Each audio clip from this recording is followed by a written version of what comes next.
it this time. I go for mine. I get to shine. Now throw your hands up in the sky. Go for mine. I get to shine. Now throw your hands up in the sky. Hello, everybody. It's me, Jason Calacanis, your pal. You're watching This Week in Startups, episode number, Tyler?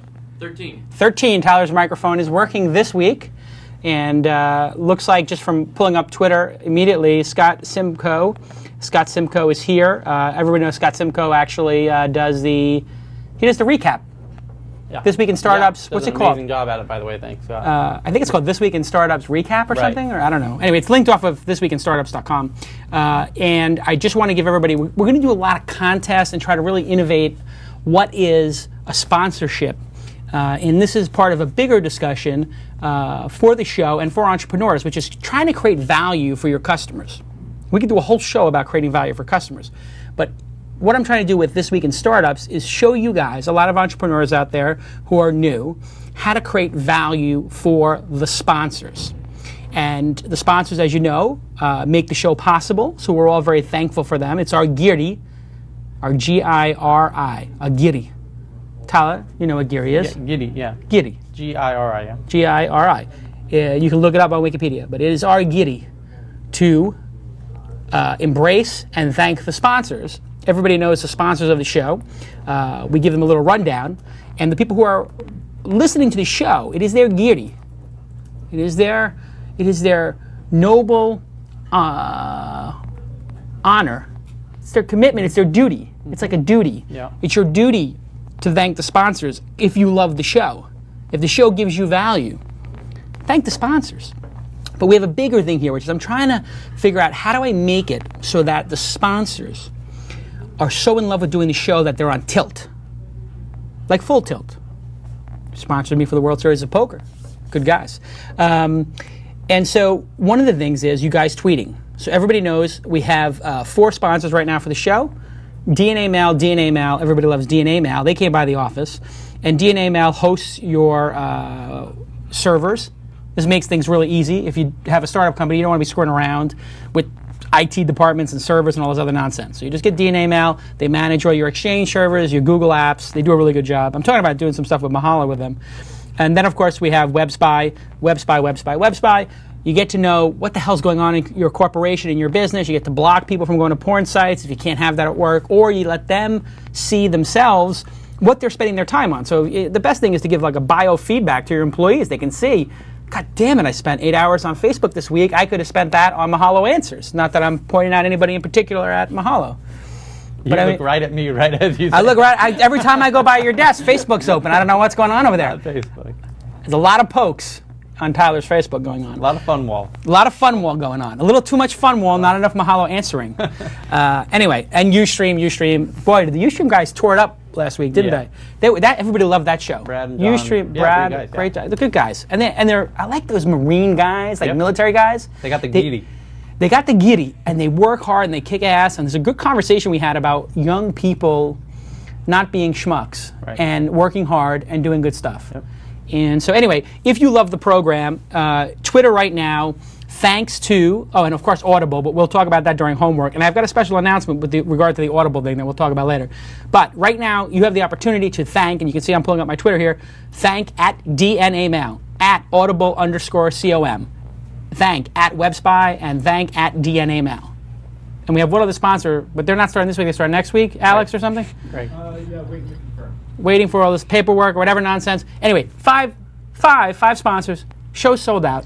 What that means is we have a profitable. I mean, just at this point, like when the 5th sponsor comes in, it's become a profitable. The show is profitable. Yeah. Already, and it's 25,000 people watching every episode. So I'm thinking we have to take it to another level. I had this idea. We have Scott Simcoe writing a review of the show. I always ask people, rate the show. Tell us 1 to 10, the greatest show ever, the worst show, you suck, you suck less, whatever. But I want a little more from the audience. So for the people who hear my voice right now, whether you're watching it live or you download it on your iTunes, Twist episode 13. I want a lot of people, hopefully, to write a review of the show. I want an honest review. What's good, what's bad, the guest, the news reader, the lighting, Tyler's insights, everything. I want just a blow-by-blow of the show. You could do it by minute. You could do it any way you want. You could be creative. You could spend 5 minutes on it. You could spend an hour on it. I don't care. I want you to recap the show. I want you to write the recap of the show. I don't know. I think maybe 5 people will do this. Because you do these kind of contests. Not a lot of people do them. But the people who do them do a good job. So I'm thinking maybe 5 people will do this. The best review, as determined by the bestestness, it's a technical term. The best review is going to get, from me personally, the iPhone 3GS. Holy smokes. Or, because, you see, there's a problem with even the iPhone 3GS. I can't give it to you because the person who makes the iPhone 3GS won't let you just buy one. You have to buy it with a contract, and you have to go and you give them a bio. You have to cut your thumb off or something. How do you get an iPhone without... They have a new kidney exchange program. Kidney exchange or something. It's crazy. You can't just buy an iPhone. I don't understand that. Like every other phone you just buy, but you can't buy an iPhone unless you have a contract. They know your name. You bring a passport. Your mom signs something, and then you have to. Your kid's got to put and a note from somebody like a technical advisor. A technical advisor who's going to say that you can use the phone. You can technically able to use it. It's like the DMV or something to get a goddamn. It is like going to the DMV to get an iPhone. Right. Anyway, so given that Steve Jobs is insanely brilliant. That's for the fanboys. He's also insanely lovable. Anyway, we're not going to get into that. That was 2 weeks ago. Although somebody did. Speaking of the fans, I asked the fans to take, cut this out and make it a thing. And my Apple fanboy rant made it onto the Dig front page. I don't know how many people that rant. Maybe 100,000 people saw it. I don't know. Which is pretty good for the show. And we've got some exciting things coming up on the show. We'll talk about that later, about future guests and locations, because I think we have 4 remotes coming up. 4. Mm-hmm. 2 conferences, and then 2 from Sequoia's offices. It's crazy. Yep. The show's on the road a lot. Yeah. And I have to take you guys to, I guess I have to take you guys to Athens. Oh, Greece, yeah. Yeah, because I'm going to go to Greece probably. That would be awesome. For that thing. Maybe we'll have to do it in Athens. Anyway, whoever writes the best one, I'm going to make it easy. I'm just going to send you a $500 gift card to Apple. Because the iPhone is $200. Mm-hmm. Maybe it's $300 if you get the one with a lot of memory. And I think, what is the average bill for the iPhone? It costs about $700, $800 a month. Is that the basic plan is $700 a month? I think they'll take small children in lieu of the bill. The bill, right, yeah. Mm-hmm. So I think it's about $700 a month for an iPhone. No, it's probably, $60 or $70 a month. So anyway, right. I'm just going to give you $500 to the bestest, is a technical term, the most bestest review. This is the most bestest review of episode number 13. You can start writing your review right now. You can include my new military haircut in it. This is my summer cut when I just shave it all down. And whoever does the best review, that is most bestest as determined by Tyler and myself. Maybe we'll have Alex read some. We'll just send you the $500 gift card. Maybe this gets some interest in the show. I'm thinking if people write a review, but don't write like a suck-up review. Just write like a legit review of the show. Now, are you looking for a blog post or an email, or how do you want it? I want it I want a URL. Uh-huh. So it could be a blog. It could be the URL of your Tumblr. I don't know. Postgres, right. Facebook URL. I don't care where you put it. It's almost on the web, and we'll put each of them on thisweekinstartups.com. So if people want to win the iPhone, do that. I just want people to review the show. Yeah. I want to get feedback. Right. The way I'm looking at this is $500 for feedback. The show's profitable. This is something I can invest in the show, get your feedback on what makes it better. And the crazy thing is, look at this, like 52 people just tweeted. It's unbelievable. The audience is incredible. Do we have the We Live in Public? We Live in Public trailers on the way. I'm going to play for you guys the We Live in Public trailer. We Live in Public is a great film done by Andy Timoner, who won Sundance with We Live in Public and previously won Sundance with their film Dig. It's about the internet. It's a documentary. My friend Josh Harris of Pseudo.com is in it. It's about him and his life in Silicon Alley. And I'm in it for about, 3 scenes, 4 scenes? More than that. Maybe 5 scenes. You got about 15 minutes in the film. Maybe 10 minutes max. But pretty good minute. I mean, I'd say some... Yeah. I'd say some good stuff. I was impressed. It's a great documentary film. And the documentary film, We Live in Public, is launching in New York tonight, Friday. Yep. And so I want to play for you the trailer, but that's coming up. And, we're ready. So anyway, We Live in Public, it is an awesome, awesome film about the dehumanizing effects of social networking and always on and cameras everywhere. It's scary. And we're going to play it for you right now. So I'm going to go in the chat room. I'll be talking to you guys in the Ustream chat room. I want to hear what you think of the show so far. And here we go. Let's play the We Live in Public trailer. The internet's like this new human experience. At first, everybody's going to like it, but there will be a fundamental change in the human condition. And one day, we're all going to wake up and realize that we're just servants. It's captured us.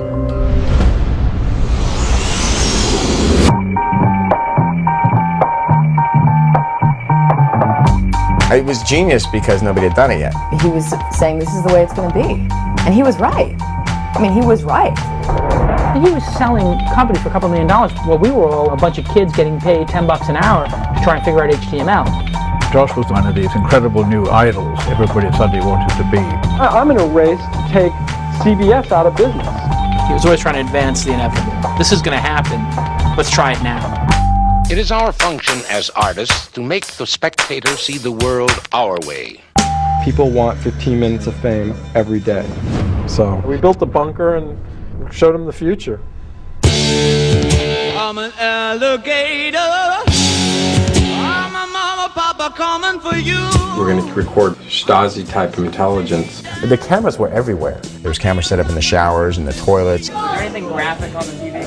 They're eating and shitting and having sex in public, and people ate it up. Keep your electric on me, babe. This was one of the most extraordinary activities I've ever attended anywhere in the world. Really, the question starts to become, who is behind this? What's going on? I've joined the call. Everything is free except the video that we capture of you. That we own. Freak out in a moon age daydream. Oh, yeah. Welcome to We Live in Public. And he said, I want to put 32 cameras in the loft, wire to the internet, and I want us to be the first couple to live in public. It was viewable to the masses. There was the giddy first month. There was all this press and hype, and they're going to conceive in public. Get a fucking porn star and have sex all over the house in public. It wasn't just We Live in Public. He was going down financially. I need to tell you, you got a negative balance in your checking account. Okay, bye. It's all gotta come out sooner or later. It's all gotta come out. I just don't want to give him anything more. Leave now. Out. 1 minute! Josh was the puppet master. I want to know why he's doing business in this manner. All I know is I came downstairs and saw a bunch of people running around naked shooting firearms. I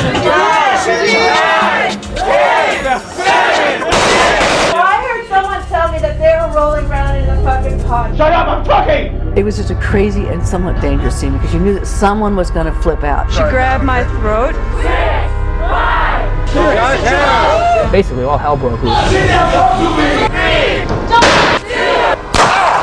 going to wind up in jail.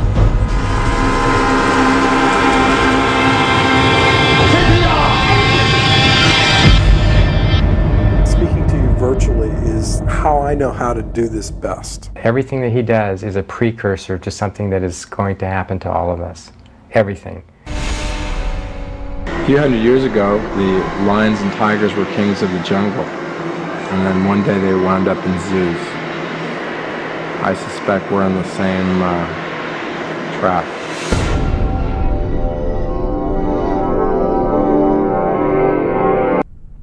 Awesome. We Live in Public, in theaters in New York City, starting tonight.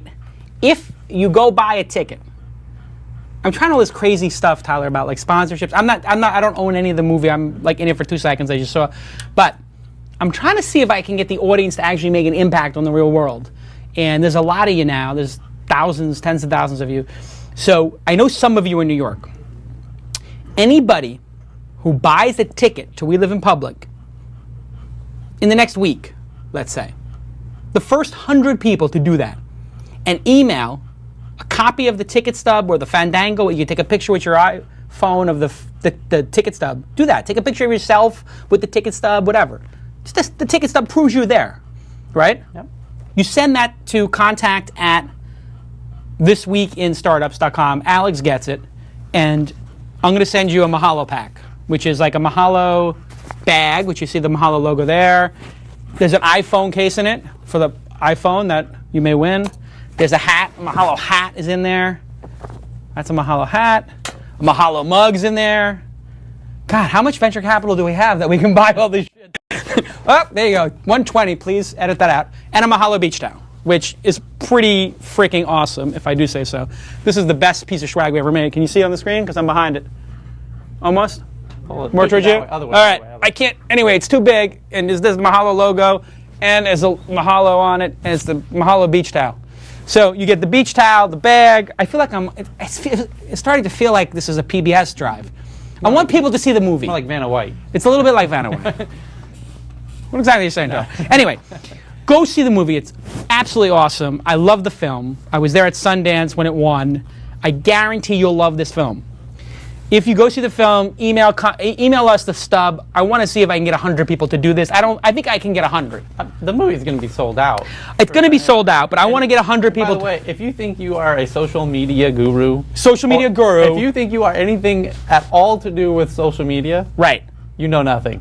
If you know have nothing. Not seen this film. If you have not seen this film, if you fancy yourself a social media expert, until you see this film, you know ungats, nothing, zero, zip, zilch. Tyler's right. That's an incredible insight, Tyler. Insight from Tyler. Thank you. Somebody's awake out there. Jesus. Somebody complained that I say Jesus Christ and God damn it too much. Are those curse words? Well, Jesus Christ. What's this guy emailing me about this? I think I lost a listener. He said I should have an adult tag on the show because I say Jesus Christ too much. Anyway. So this is all the swag. You get the mug, the thing, this. All you do is just tell us that you went to see the movie, email it, blah, blah, blah, blah, blah. First 100, which I think will take a week. I don't know if, maybe nobody will go see it. This is an idea. If this works, I want to have the Jason Nation and all these crazy, rabid Twist fans start doing crazy stuff. Like, I think we could start influencing stuff. Right, well, it's getting to a point where there's enough people where you can actually cause change of sorts. Yes. That's where it gets fun. That's where it gets fun. Right. So can we, Alex, since you're out there not doing anything, make sure we put a blog post about the We Live in Public New York giveaway, Mahalo pack, how to do it. Just explain it on the blog so people who can go to thisweekinstartups.com and get the information. We have a great guest this week, Matt Mickiewicz. I pronounced it correct, Matt? Yes, you did. Mickiewicz. It's like Mixoplex. You know who Mixoplex is? No, You don't know who Mixoplex is? You know who Mixoplex is? The cartoon character? Mixoplex was, I'm pulling it up right now, if I can find it. I don't even know how to spell it. He was like the evil, impish guy in, yes. What was the... Very small, he was like the Galactus of the DC world or something like that. Somebody in the chat room, some nerd in the chat room will tell me who Mixoplex was, please. But you had to say his name backwards or something, and he showed up. That's right. It was some superhero stuff. Anyway, Mickiewicz is the founder of Sitepoint forums. He doesn't want to say Sitepoint forums, but you guys probably know it as Sitepoint forums. But Sitepoint's a lot of other things, a publishing company. He started this thing 10 years ago. It makes millions of dollars a year. He also does 99 designs, which is something I said on the program last week, the week before. I told somebody, the guy with the trading cards. Yeah. Which, Alex, what was that guy's name? The guy who did the trading cards thing, did he actually post it? And I think I retweeted it. So we got to have him on the show next week for an update maybe, or maybe when we get back from TechCrunch 50. But anyway, 99 Designs is a site that I just love. I'm going to get into it later, but it's basically a spec work site where you put up, like, I'm looking for this logo for This Week in Startups. I'm willing to pay $100, $200, $500. A bunch of different people actually put up what they think you want. You tell them, I like 3, 7, 8, 15. I don't like these two, and I like the coloring in this one. They all take that feedback, and they keep competing. They do it 2 or 3 times, and then you get a logo for like $200, $300, $400. This is what entrepreneurs and startup companies need. You can't go spend $5,000 on a logo. I mean, the Mahalo logo cost, I think, $2,000, $1,500. I hired the best guy in the business who made the Firefox logo for it. But I had a lot of venture capital. My last company, Weblog Sync, I wasn't going to blow that kind of cash on it and hire the top guy in the world because I was establishing myself and I wanted to save money. I used 99 Designs. It's a brilliant company. But before I interview you about it, so welcome to the program. You've seen the program. Yeah, definitely. Enjoy the program? Yeah, it's been good. I sat through all 2 hours last week. Oh, you were through all 2 hours last week? That was a good show with the Ustream guys. They're smart guys. Where are you based? I'm in Vancouver, Canada. We have an office in San Francisco, and HQ is in Melbourne, Australia. Okay, so you're basically everywhere. Everywhere. Okay, and didn't I say last week there's no companies of note in Canada? Yes. Okay, so I was wrong about that. Listen, I'm going to say a lot of things on the show. I can tell you right now, most of them are going to be correct. Not all will be correct. So the Canada thing I'm wrong about, because there's also 2 houses in Canada. You guys are in Canada. iStock Photo? iStock Photo is in Canada. So these are 3 companies in Canada. So there apparently are 3 companies in Canada. Is there any other companies in Canada? Makers of BlackBerry. Oh, RIM. That was the big one I messed up. So there is actually one major billion-dollar company. Are there any other billion-dollar companies in Canada? Nortel before their stock went down. Oh, Nortel, yes. They're worth about 18 cents right now, right? I think so. Right, okay. So anyway, so BlackBerry's there, RIM, that's like worth billions of... How many people do they employ? Tens of thousands, Tens right? of thousands. And where are they based? Eastern Canada. So what percentage of Canadians are employed by RIM? How many people live in Canada? 30? 30 million? 30 million, right? See, isn't it amazing I know the population of every country? I do this all the time. I know exactly how many people live in it. But it's got the landmass of the United States, right? Or almost? Almost. Yeah. 30 million people there, huh? 10% of the size, about the same size, but 10% of the people. So if somebody in the chat room tells us how many people work at RIM, we could actually figure out this statistic. But I think a large percentage of the country works at RIM. The first part of the show, you probably know, is Ask Jason. Yep. And we have 2 callers. And the first one's name is Stuart. Just so people know, point of order, I don't get the questions before the show. You hear the questions at the same time I hear the questions. So it's not like I'm doing some research on this or anything. Just, I hear them, I give my honest opinion. Sometimes it's right, sometimes it's wrong. So, do we have the first caller for Ask Jason? Let's see that.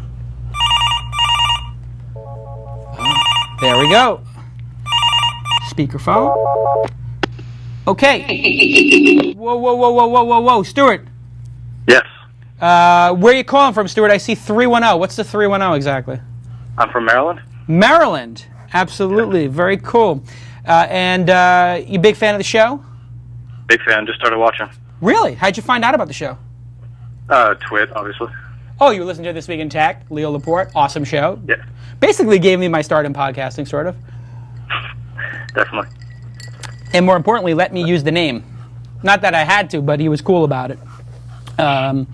So, you have a question for us on This Week in Startups. Go ahead, let's hear it. I just noticed that all the companies that you profile and invest in are mostly websites. They're software services. Yes. How likely is it for somebody to entrepreneur a consumer electronics hardware company? Wow. So this is a great question.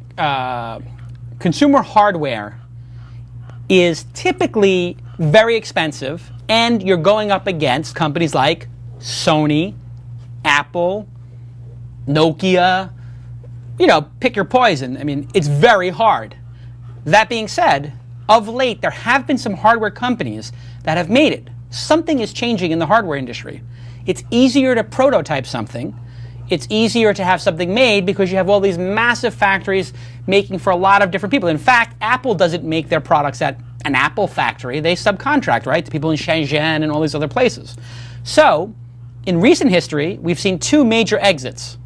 Flip, which was a venture capital-backed little tiny video camera. I think I don't know what they got sold for. It was maybe $500 million or $250.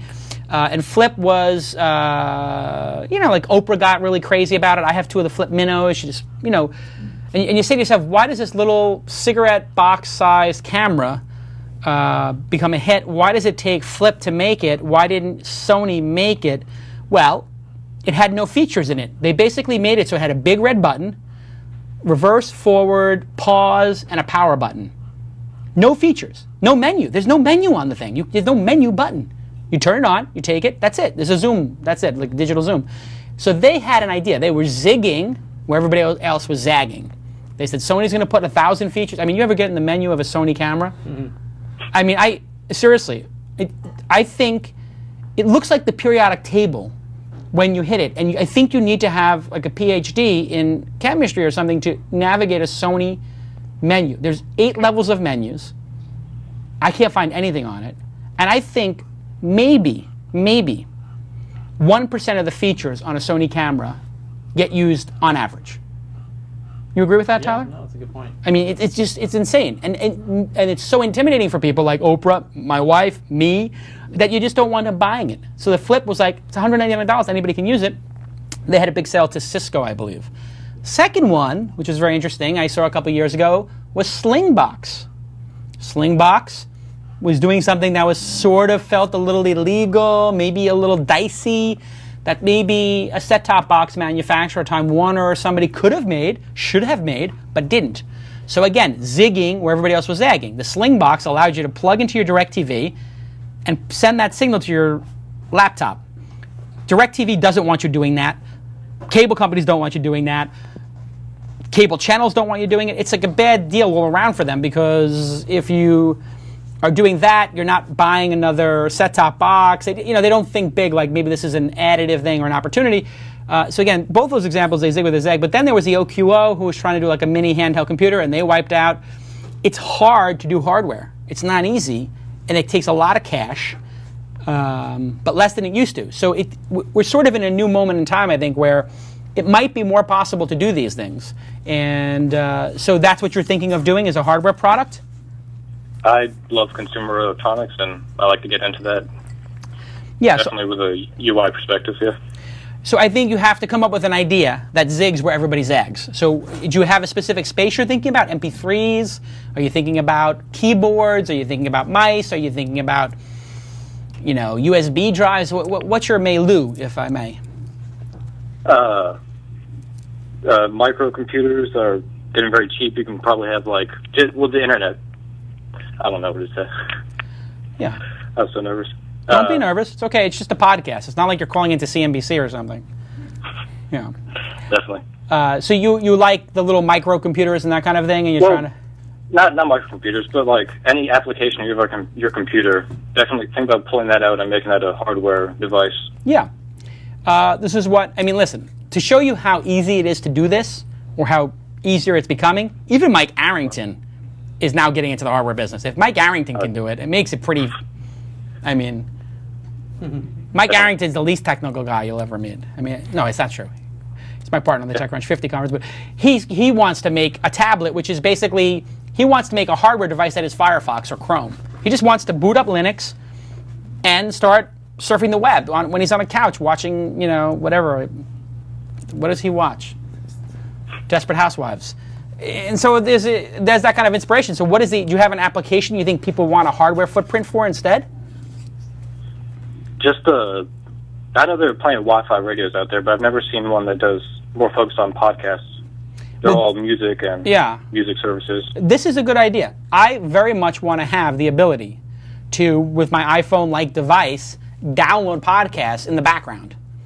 And I don't see why I shouldn't be able to do this. I guess AT&T's network is so horrible that they don't want anybody doing anything, sucking down any data, because AT&T is the suck. But this would be a really cool device if you could be downloading. This is people have been talking about this device for a long time, which is a device specifically, I think, for recording a podcast, hitting save and uploading it, like the iPhone 3GS does for YouTube videos, doing it for podcasts, where you could plug in 2 microphones, put them on stands, record a podcast, level the noise, upload it to a podcasting service with 1 click. So if I could be doing interviews on the road, save it, type a title in, and upload it, it's a great idea. So I think you should look into that, both from the downloading the podcast side, but also from the making of the podcast side. So it's possible. And the way to do it now, it seems, is to do 100 units or 1,000 unit run and have people order the product in advance. And if you get to 500 orders at $50 a piece, then you do it. What is the name of that crowdsourcing website where everybody puts pledges towards building something out of New York? Forgot the name of this. 99 Design? No, it's not 99 Design. That's a competition site. The one I'm talking about, somebody will know this in the chat room. Somebody type it into the chat room or somebody do research. It's a collaboration site where I can say, like, I want to do an opera I want to do Romeo and Juliet set in Williamsburg in the 80s and donate $100. I need to get $2,000 to do this, and people donate, and it's like donors choose. I'll have it in a minute. But it's not donors choose, because donors choose is to like get people the new classroom stuff. It's something else that's similar. God, nobody knows. How can nobody knows this thing? It would be on Silicon Alley Insider or something. Is it Kickstarter? Is that it? No, not Challenge Post. It's Kickstarter, I think. Kickstarter. Let's see. Kickstarter, I think. No. Kickstarter. Anyway, there is something like this. Do you know it? No. I don't know what you're talking of, though. You know what I'm talking about, right? Yeah. Spot.us? Anyway, somebody will do this. We'll put it on the site. We'll talk about it. No, here it is. It is Kickstarter. I got it. Pull up my computer, please. Thank you. Fund ideas and endeavors. Kickstarter is a funding platform for artists, designers, filmmakers, musicians, journalists, inventors, and explorers. This sounds like it's for you, Stuart. Yes. So, Stuart, you can go to this one, or there's also Challenge Post, which, full disclosure, I just invested $25,000 in. It's one of my 10 angel investments I'm trying to do. I've done 2. You should put your challenge or on Challenge Post that you want somebody to design, like come up with the perfect design for this, like the electronic design. You can make it open source and tell them what you want the specs to be. You want to be able to record it has to be 2-channel podcasting. It has to have this kind of storage device, like an SD card maybe. What's this? Compact flash is probably the cheapest. It has to have removable batteries, and it has to have Wi-Fi and the ability to upload, to this kind of a service. And somebody builds, you could probably say, I'll give $500 or I'll give $100, and if you put it on Challenge Post, I'll put $100 on. So challenge somebody to design it. What is that called when you make the design of the hardware device? A spec or something? I don't know what they call it, but prototype. The prototype. Well, they're not going to build the prototype. They build sort of the spec. This is how to build the prototype. Yeah. But anyway, you should look at these collaboration sites because it's a way to help you find friends who might be into this. And there's definitely people who are into this, sort of open source hardware thing. So good luck with it. Any other questions for us? That's it, actually. Awesome. Thank you. So we'll keep us informed. Okay. Cheers, bye. All right. Don't be nervous calling in. This is not a big deal. I mean, I'm a little worried. If you're nervous about calling into this show, how are you going to be when you're calling Shenzhen and negotiating the contract for these things? You need to get a negotiator on your team. Okay, Tim, caller number 2 from the 480. I don't even know what the 480 is. Did you say Silicon Alley? Valley. Oh, Silicon Valley. Industrial design, yes. Thank you, Blazman. Blazman says industrial design. We're unable to get him on the phone. Okay, so then let's move to the next segment. Oh, we got Tim. Okay, send Tim through. This is a live television show, I guess. Podcast. Sometimes the live caller drops off or whatever. And here he comes. This is Tim. Tim. Hello, Tim. Are you there? Yes, sir. Jason, how are you? I'm good, Tim. Speak right into the phone and tell us what is your question.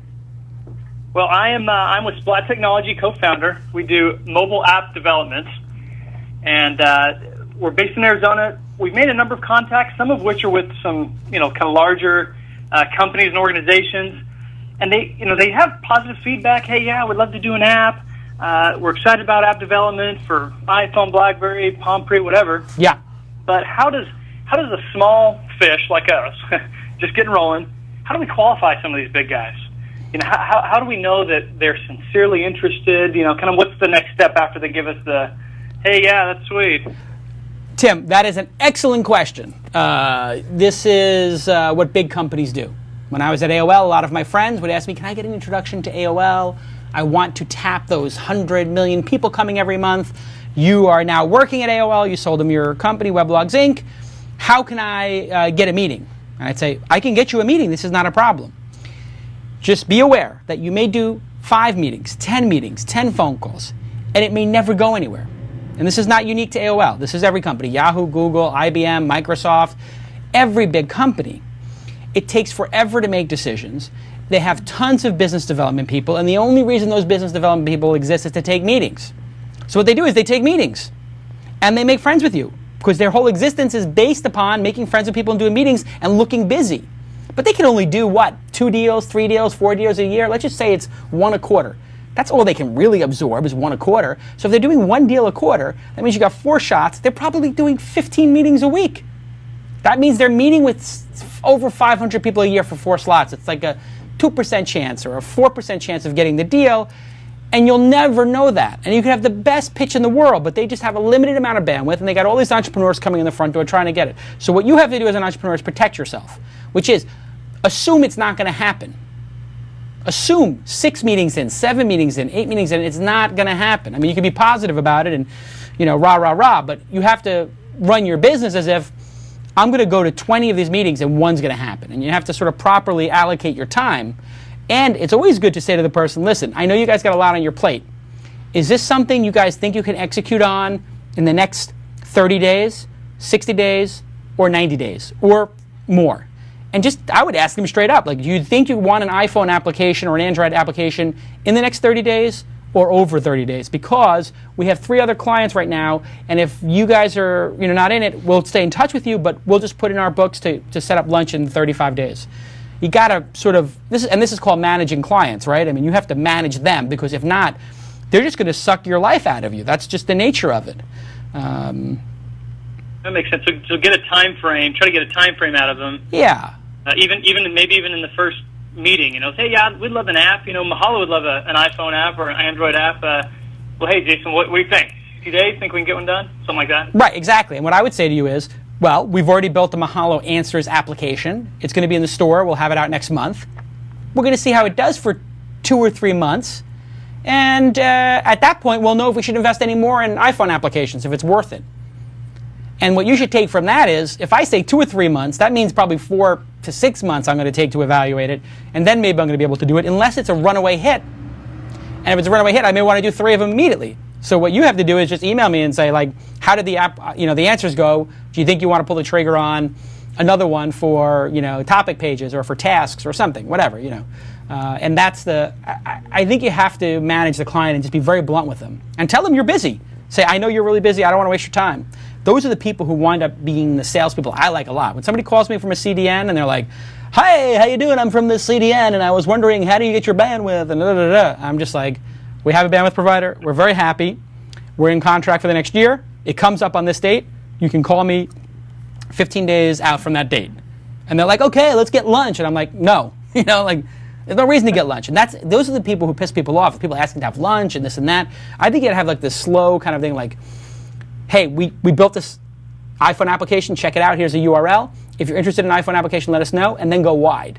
And get as many of those people as possible and have 200 emails in your email database of 200 different companies, each that you can email a one-liner to, like, hey, here's our new iPhone app. Here's our latest thing. If you guys want one, let us know. This way you don't put all your eggs in one basket. I don't know, Matt. What do you think? Sounds like you need a salesperson to do all this. Yeah, do you have a salesperson doing all this, or are you like the owner-operator doing it? Yeah, there's a couple of us involved in the startup, and we're kind of all the sales guys. Yeah. So you're selling and you build it, or? No, we do.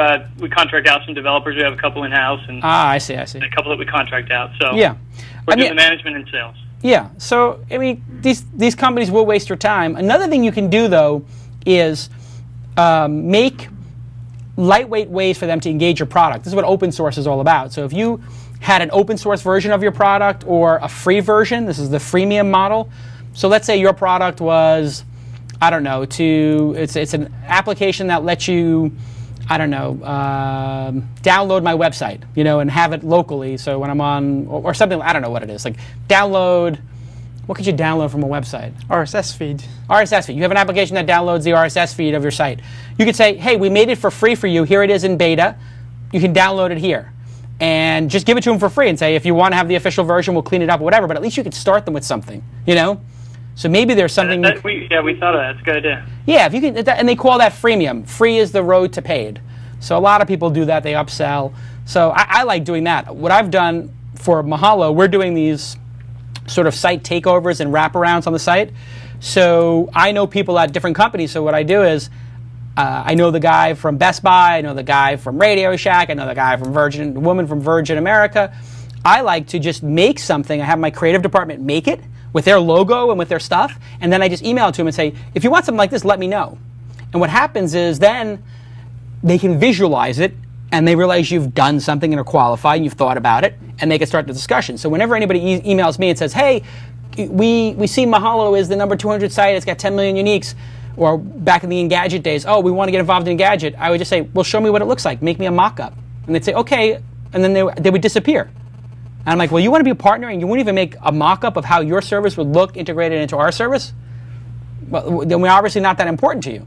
And then other ones would email me and say, like, hey, here's how Discuss, that commenting software would look on your blog, calicanis.com, and they actually send it. Or they make a copy of it and say, hey, here's how user voice works. Or what was the other one? Is user voice, and the other feedback one. They just sort of make the site for you and they show you a template and like, here it is.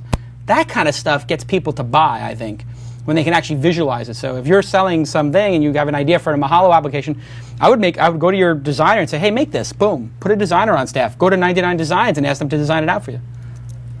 That makes sense. Yeah, I like that. I love a little bit of investment, but it could pay off. I like it. And that's one of the things I do with people, because I do sales myself, because I love to sell. I will contact like the CMO of some big ass company, and I'll be like, hey, I've got something to show you. I'll find them on Facebook or LinkedIn. I'll be like, I've got something I want to email you. What's the best email address to send you a mock-up I made for Best Buy or for this or for that? And they're like, oh, well, you've got something to show me. I'll give you my email address. I'm not asking to waste your time. It's like, I want to shoot you a quick email showing you what we're working on. And that kind of stuff, people appreciate the brevity of it. I got it. All right, man. Good. It's a good question. It's a good question. How do you deal with big companies? Thanks for calling in. Okay. Now the next segment, we're going to have somebody actually pitch us. Okay. You're going to be part of the pitch. You're going to be like one of my sharks. You know Dragon's Den? I do. I love that show. You love Dragon's Den? What do you think of Shark Tank? I haven't seen Shark Tank. You haven't seen Shark Tank. So here's the nonsense that Tyler and I went through last year.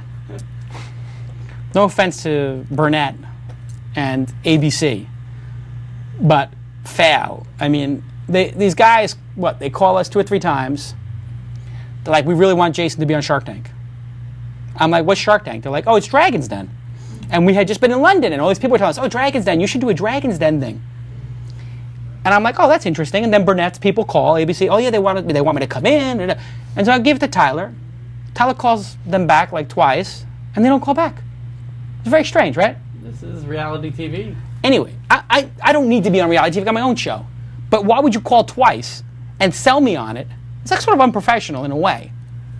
They call me, they sell me on being a judge on Shark Tank. And I don't know if you've seen it, but it's got potential, but I'd say half the judges, not so good. So, did you see what Cuban said about it this week? What did he say? Mark Cuban goes, they asked him to be on too, by the way. Yeah, but you know what he said about Shark Tank? You know what Shark Tank needs? Jason Calacanis. He said that? This week. Really? On Twitter. Look at his tweets. I will have to look at that. Well, it would be, I think that this is my Shark Tank. Me, Mark Cuban, Mark Andreessen. Oh my God, it's a whole different show. And then, who else would be? Maybe Esther Dyson, who's like doing a lot of angel investing. She's smart, and she's like kind of blunt. She would be like a little rough on people, maybe. Yeah. Sheryl Sandberg. She's not an investor though. Anyway, maybe Katarina from Flickr fame, something like that. But anyway, Shark Tank. They sort of jerked me around a little bit.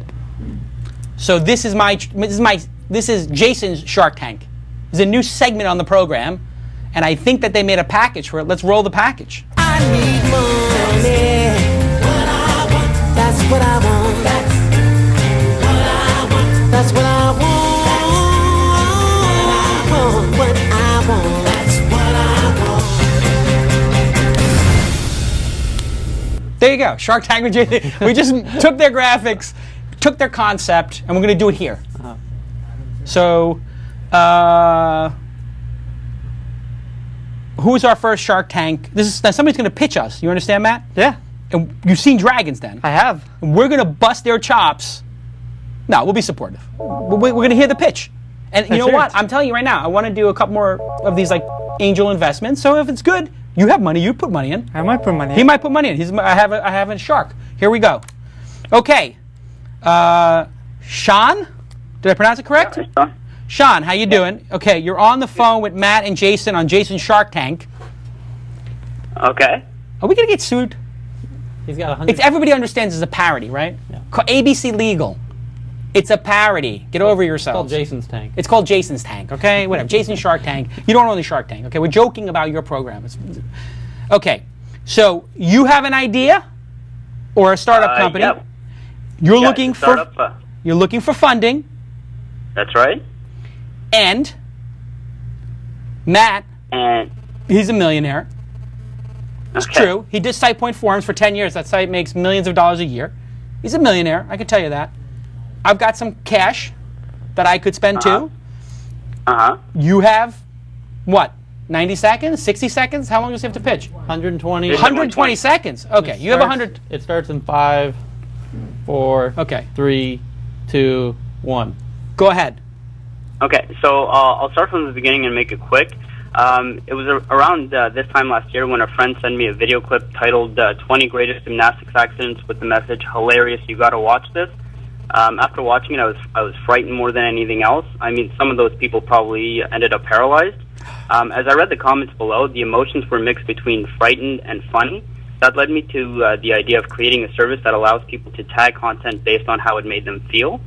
Since then, the idea has evolved much more. We wanted to build a service that allowed people to express themselves more than just clicking a like this button, the ability to change people's moods, and the ability for users to turn simple tag content into something more powerful which they can share.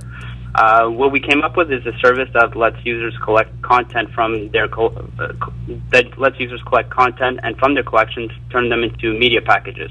So let me give you an example. After watching Steve Jobs' commencement speech at Stanford on YouTube, I would tag it as inspiring and submit it to Emotify, which is the company which I should mention earlier.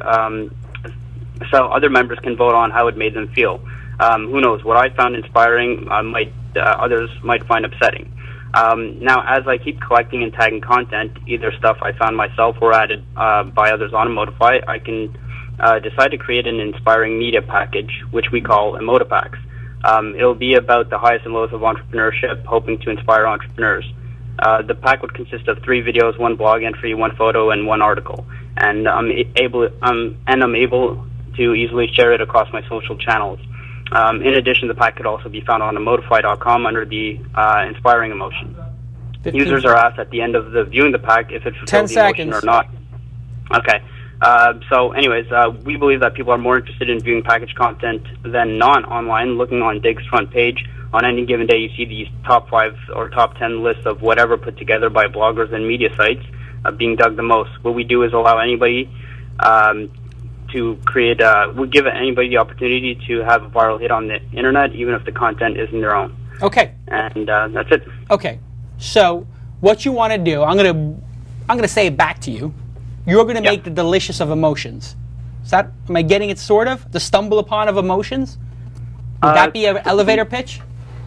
Feels like stumble upon with Dig with delicious mix inside, yeah. Right. So you were onto something. Your presentation was pretty good. You were rambling towards the end. That's typically what happens in presentations. But you have the core of an idea here, which is there's a lot of information out there. People want to share it. And it needs to be curated and indexed. And why not curate it or index it by emotion? Well, you know what? People do that already. They tag stuff. Funny, stupid, scary. That sort of is inherent in a lot of systems. So that is a challenge. Like some people are already doing that. But I'm going to show you one piece of anecdotal evidence, which is a very cool site called BuzzFeed, which you may have seen. Yeah. You've seen BuzzFeed. Absolutely. So pull up BuzzFeed on my screen for a second here. BuzzFeed has a tool. And it says... your reaction. LOL, laugh out loud. I think I can zoom this in. There you go. So you see at the bottom, somebody has done this already on their site. But you're saying this is going to go across all sites. Yeah. Okay. So I think this is a good idea. I think this idea is sort of in what I would call the feature phase. It's a feature. You don't know where it's exactly going to go, and can the feature turn into a product, and can the product turn into a business? This is typically how it goes. So I have 2 questions. Number 1, what have you done before?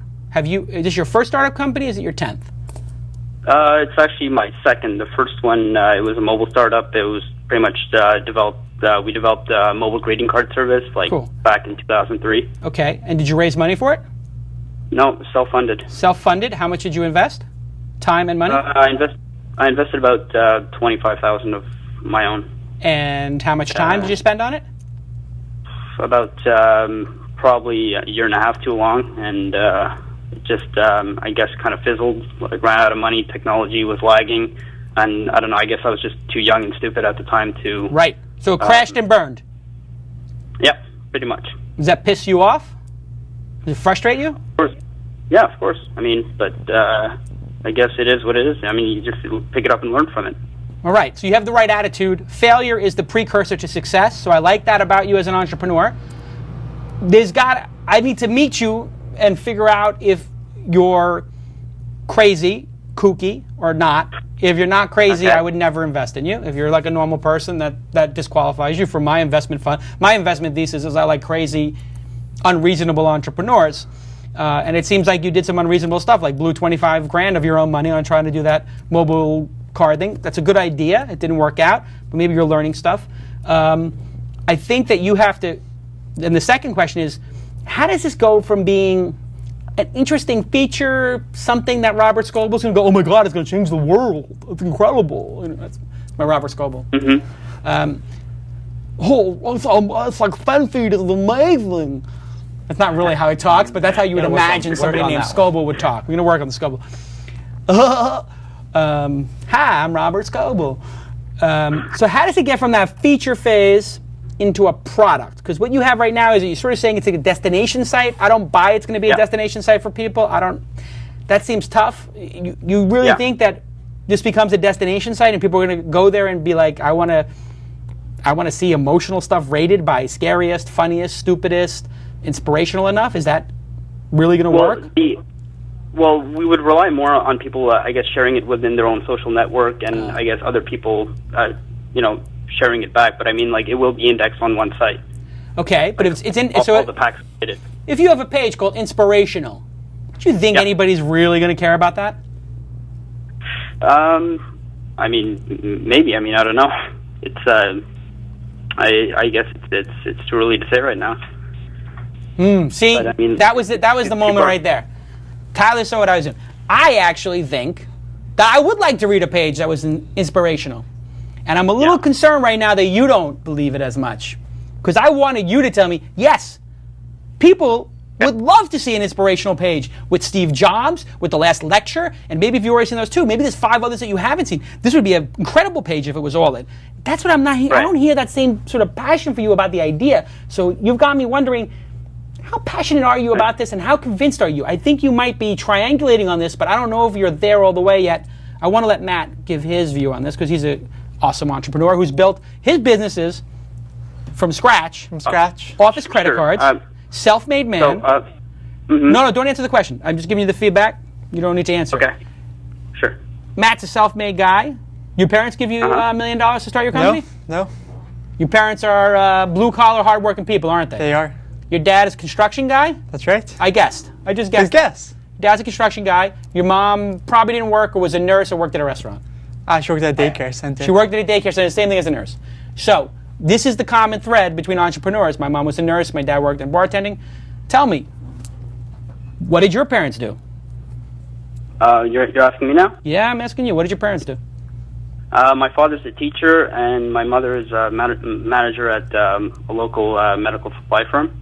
I kind of like that. See, that's good. Your parents are like, you grew up middle class? Yep. You never had a lot? Your parents weren't buying Mercedes-Benz or BMW, right?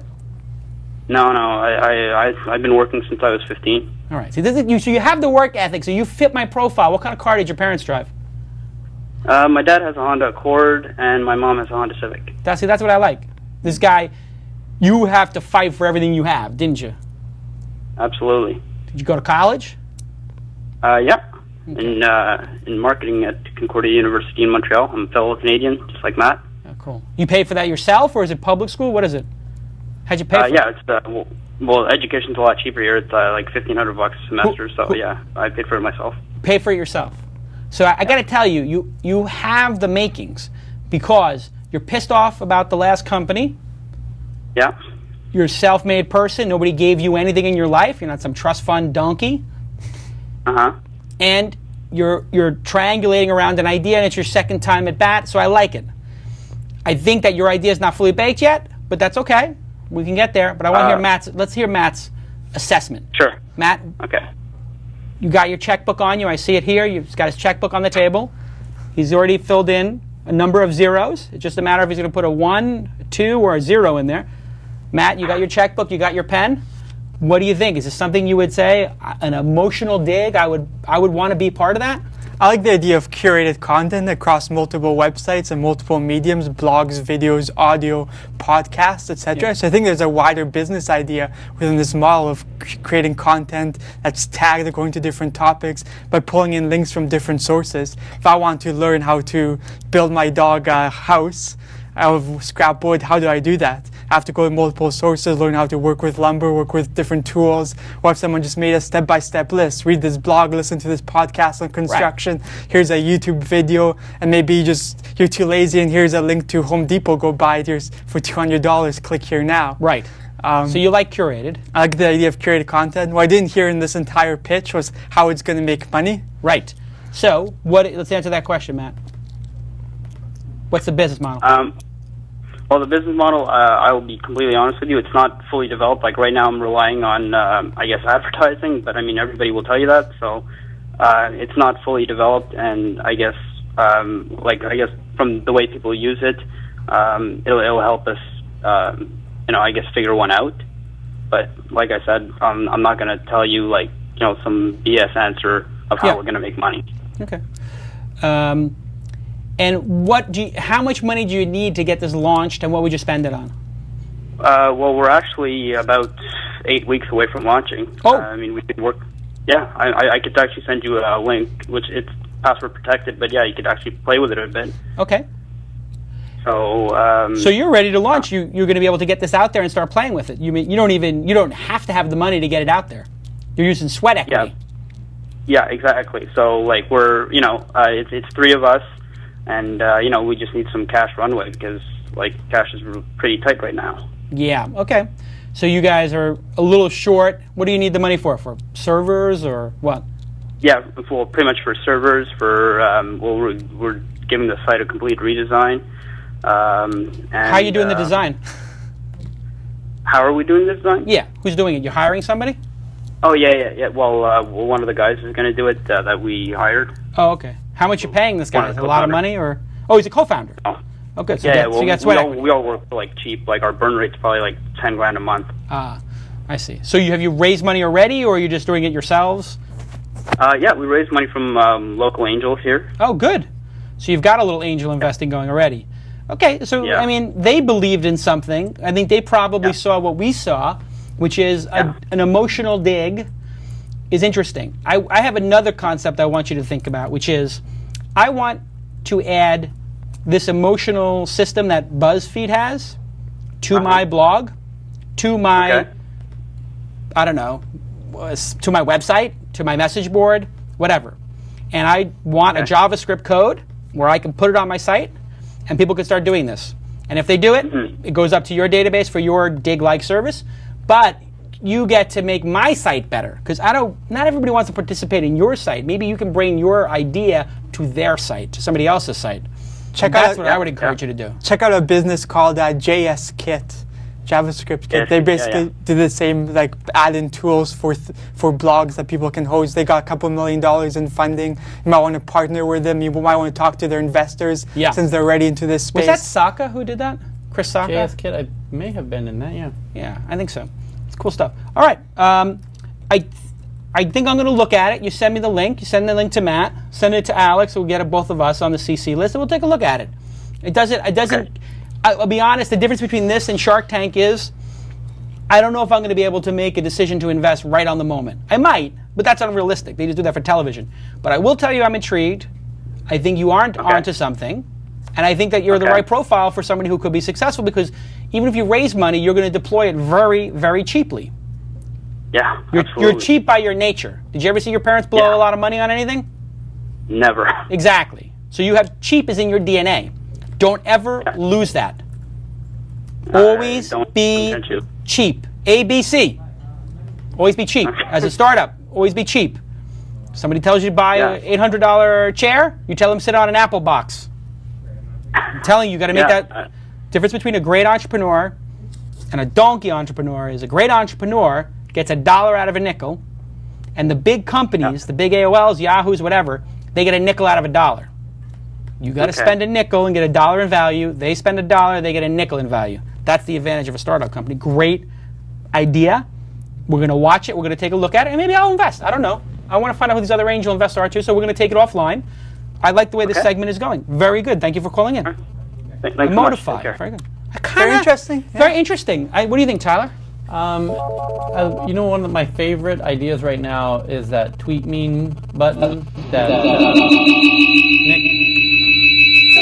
Nick Halstead out of England is doing, where it allows you to retweet right on any page. Yes. Instead of a dig button. Yeah. Right. But the benefit is, you know, the publisher, the website, loves this little button because unlike dig, you're getting a benefit right away as people are retweeting. Yes. Where dig, you're not getting benefit unless it gets That's a good idea. How come we don't have retweet on Check out Mahalo? Sitepoint. It's all over our blogs. The retweet You have button. the retweet button on there? Yeah.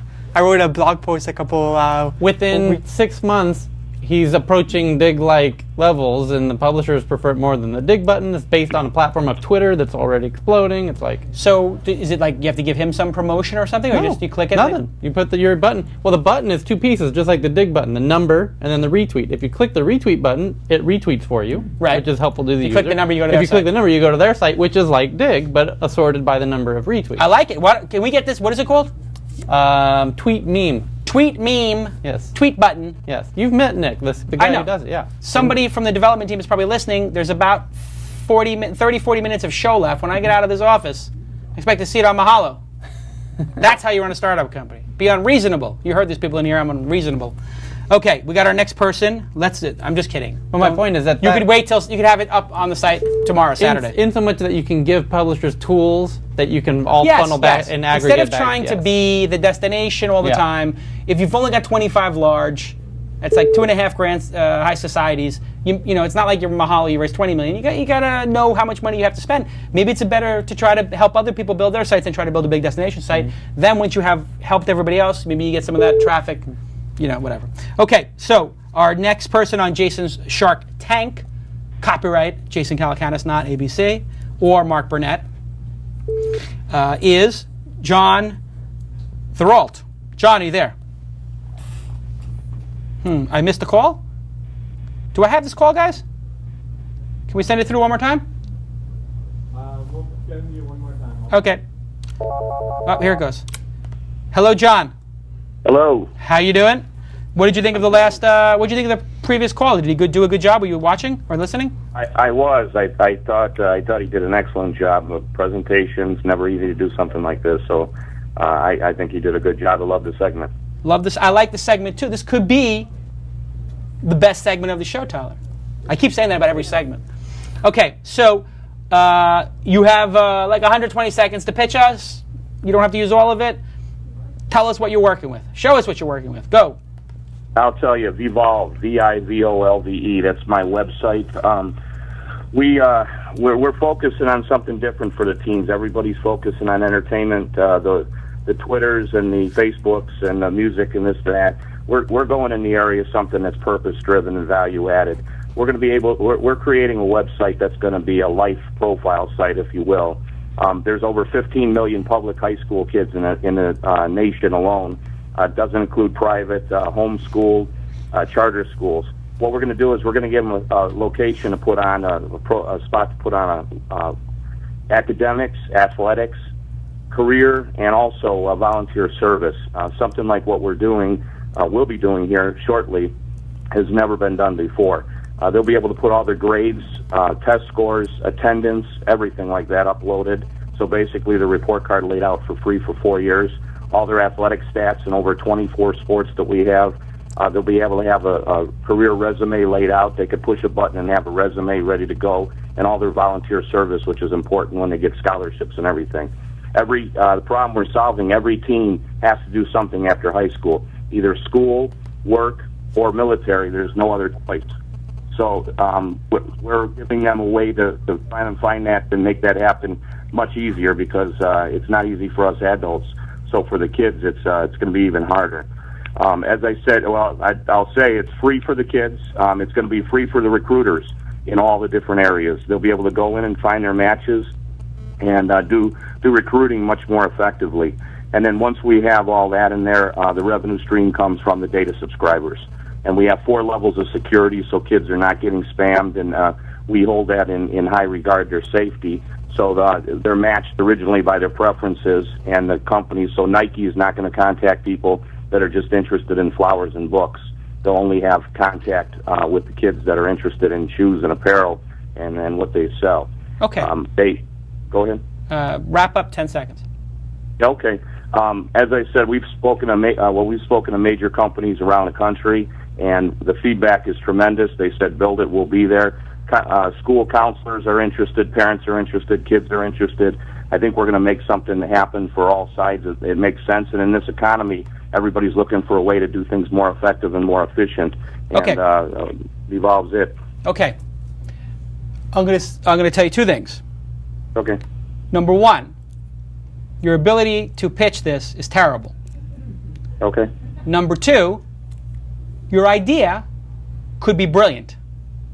And I am going to teach you how to present right now. Okay? Perfect. Just got to listen. Your idea, if I heard it correct, is for high school students to have a resume 8 years before they build their first one, which is when they graduate college. Is that correct?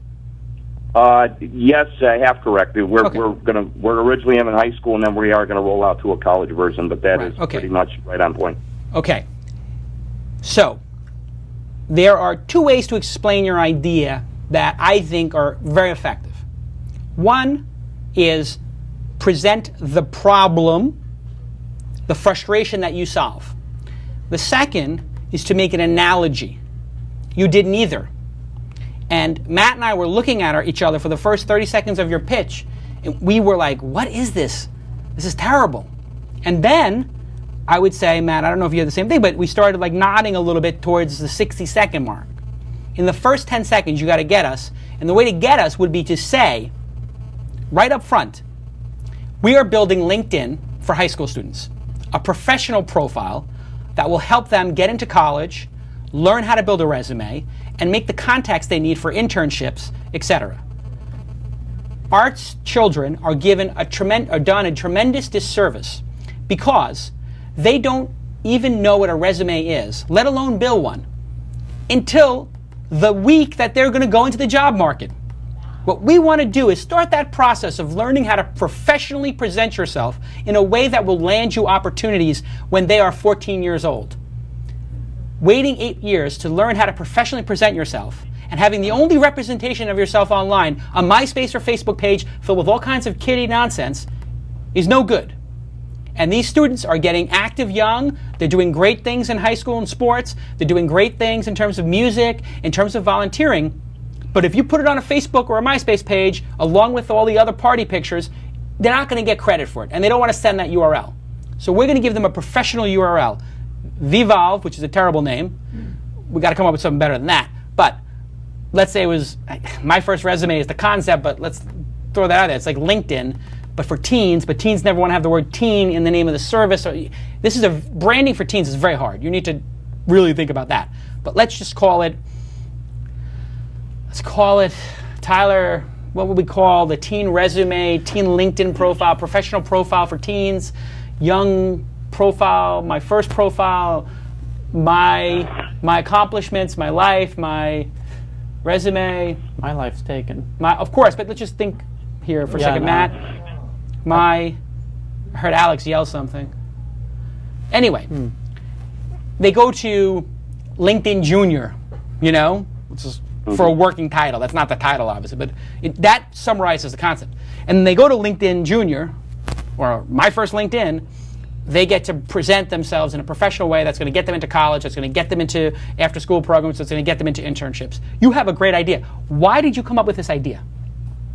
Well, very simple. I was a sports writer for 20 years, and I would see mostly high school in the Chicago area. I would see kids that were all state, just phenomenal athletes year after year.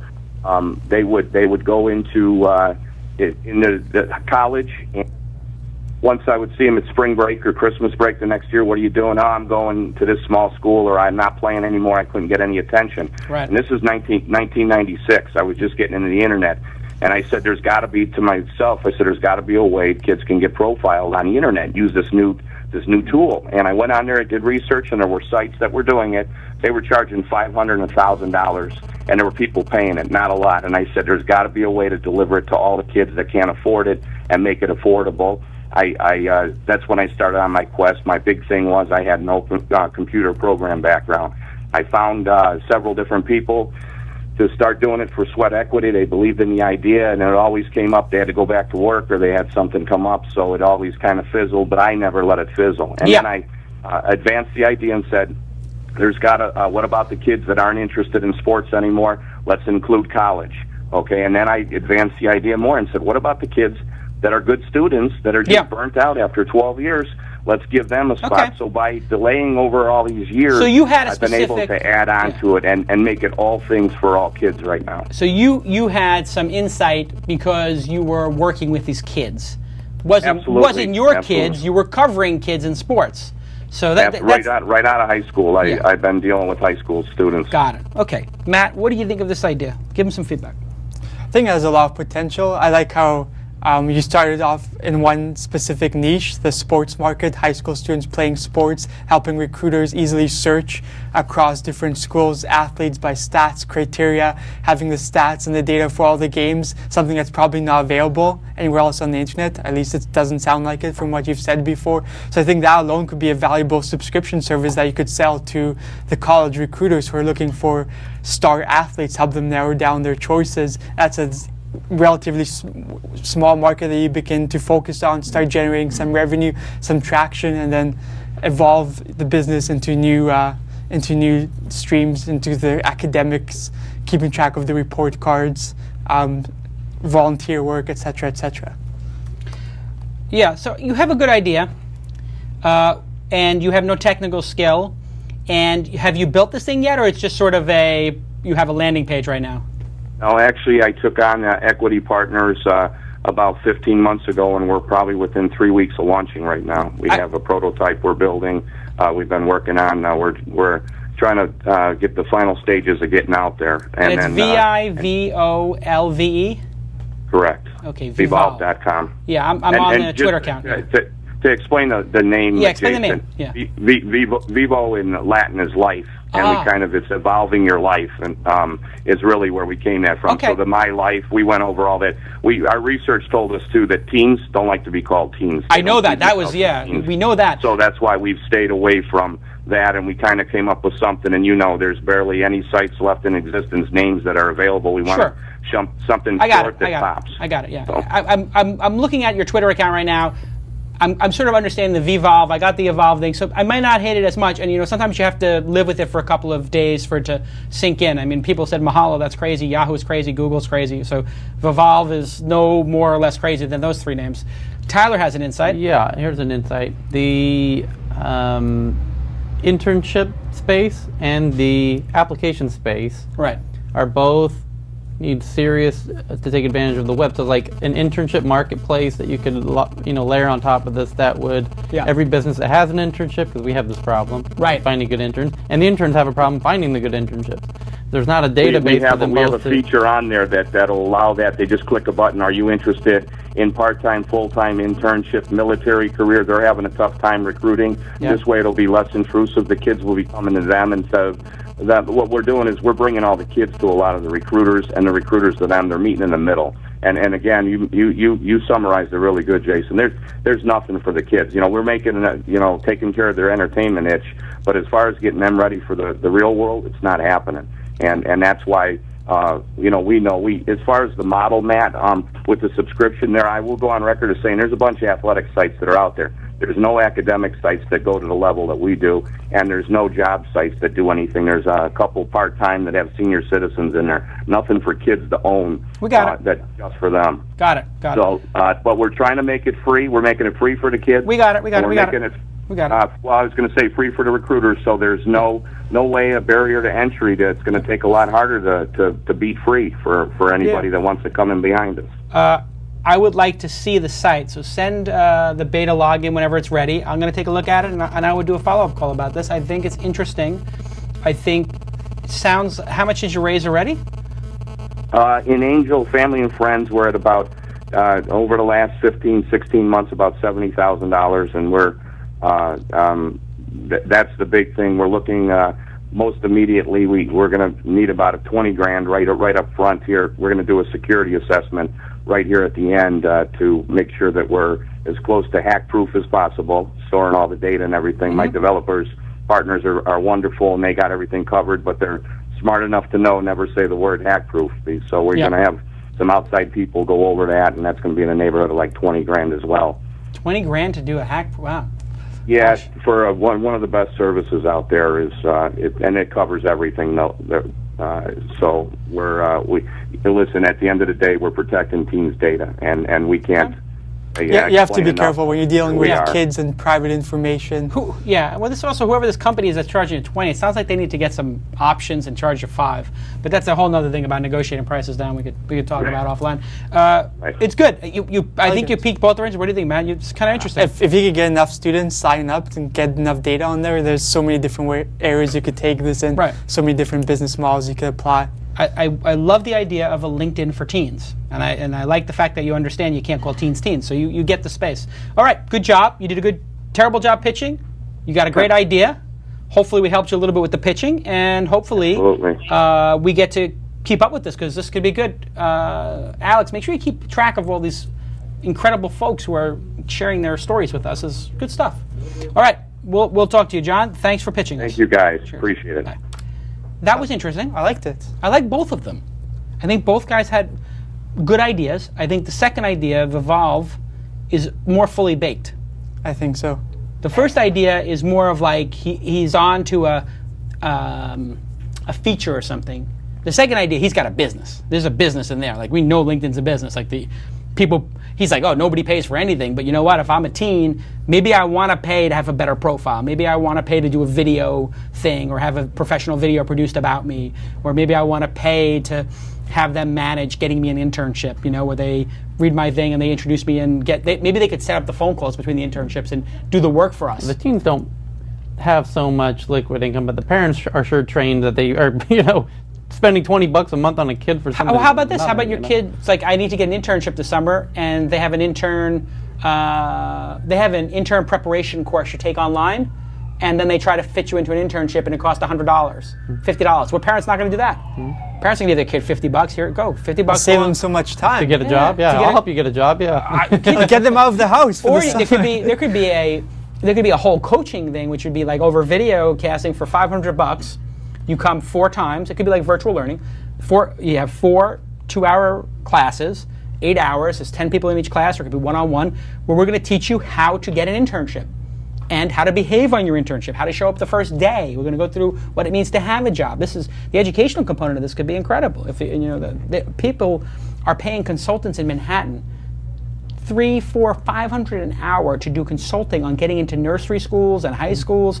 That's what an education consultant costs in New York City. So in middle America, maybe it costs $100 an hour, $150 an hour, but you can match all these education consultants with each other. I think it's a great idea. We've had interns show up in tracksuits with their friends in tow, like completely unprofessional. Yeah. They just have no idea. Somebody showed up with their posse. With their posse. They rolled deep into the internship.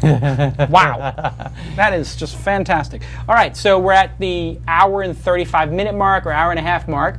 The show is only going to be 3 hours long today. Matt, this is the interview segment. Sitepoint, I know, because I would always check that out. People are on there talking about SEO, programming, how to build websites. Why did you? That was the first thing you started, right? That's right. How old were you when you started that? 15? Why did you start it?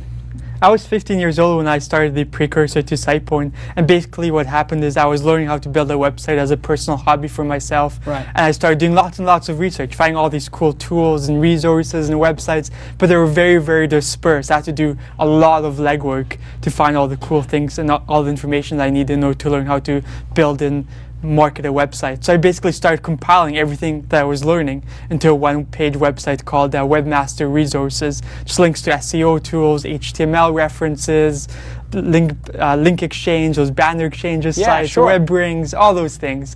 And then eventually I started adding content on top of that as well, tutorials and guest articles and so on, and gained a lot of traction very, very quickly. This was 1997, 1998, so everyone was getting onto the web. They wanted to learn how to build their own website.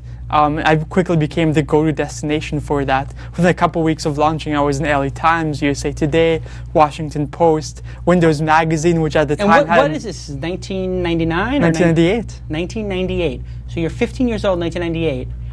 And what do your parents think of all this? Like, you basically got a site that everybody's reading, and was there any money being made at this point, or you were just going to your parents saying, like, can I have $100 to get a server somewhere?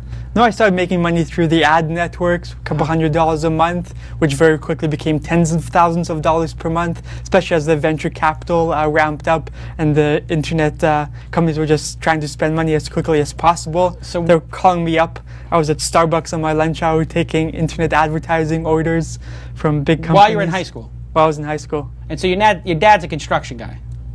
So your dad's probably making, I don't know, 50 grand a year, 60 grand a year. I don't know what a construction guy makes. Probably not more than my dad made as a bartender. And he sees you making $10,000 a month. What is he like? Are you a criminal? Are you in the mob? Are you selling drugs? He must be really concerned. They were very supportive, but they just didn't think it would last. They didn't think it had any legs to it, that it would fizzle out and die after a couple of months. There was a fluke accident, rather than a sustainable business. But as they went on and on and on, eventually, they said, fine, you don't have to go to college, you don't have to go to university. You obviously know more than we do about this, so go for it and good luck. So you skipped college? I skipped college. And you regret that, or you're cool with it? I think I missed out on some social aspects. Yeah, even in high school. Okay, so basically you're saying you missed the chicks. For sure. Okay. But now I'm thinking you've got some pretty serious bank. And when you roll up into the club, you can get a couple bottles and it's not an issue.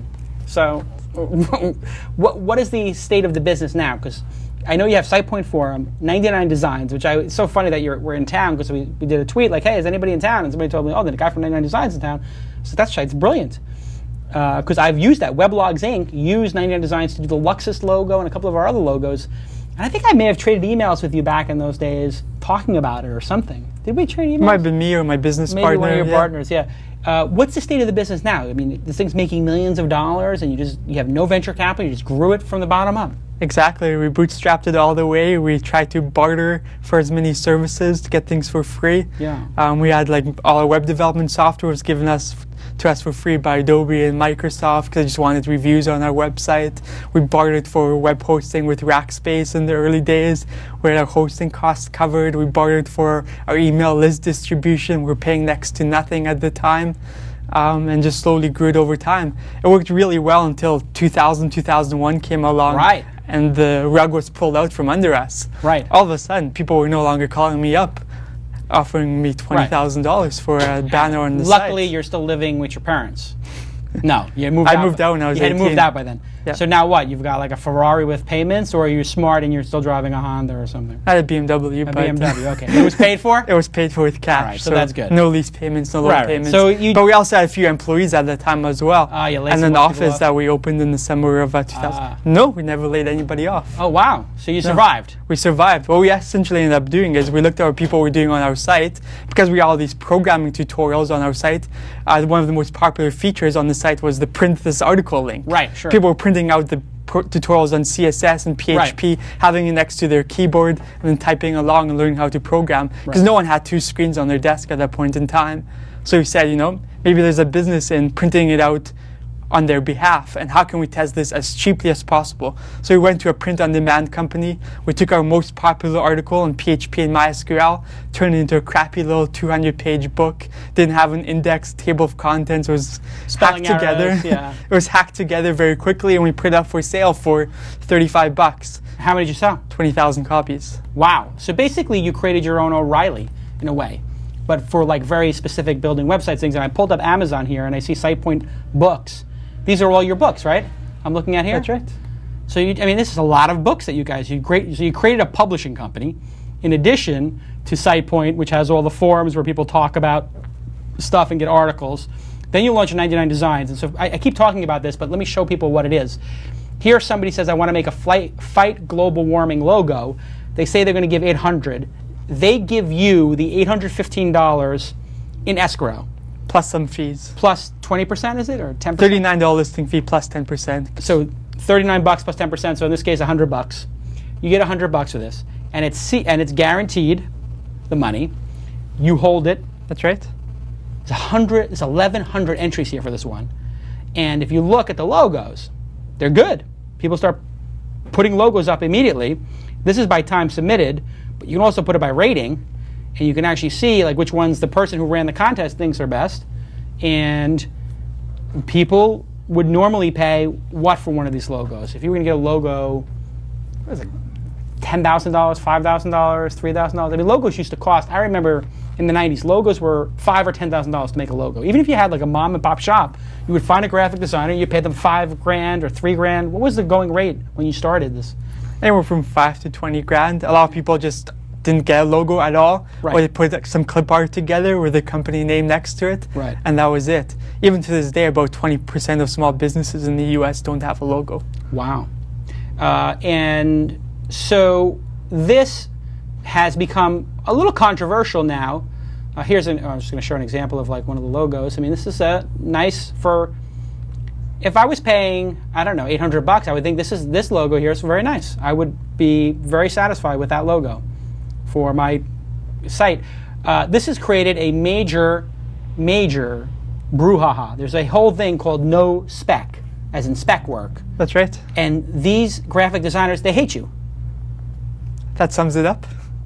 And they are now creating no-spec websites to protest what you've done by taking what was $3,000, and people get good logos for what on average, $100, $200? The average logo is $300 to $350 on 99 Designs. Right. If you put up $800, you'll get 1,000 plus options to choose from, like this guy here. Right. So I mean, in some ways, it's like marketing. If I put $800 in there to make 1,000 logos, I just got all these people to even understand what I'm doing. And look at this website, no-spec.com is a website that is a vehicle for those who support the notion that spec work devalues the potential of design and ultimately does a disservice to the client. Our mission to educate the public about speculative or spec work. Our target, those who use creative services as well as creative professionals, designers, blah, blah, blah, blah, blah, blah, blah. These guys are trying to get, and this is organized. It is. That's not the only one either. There's a few of them. They are trying to get designers to not participate. They are trying to get, I mean, it's sort of anti-competitive. They're trying to get people to stop using these services.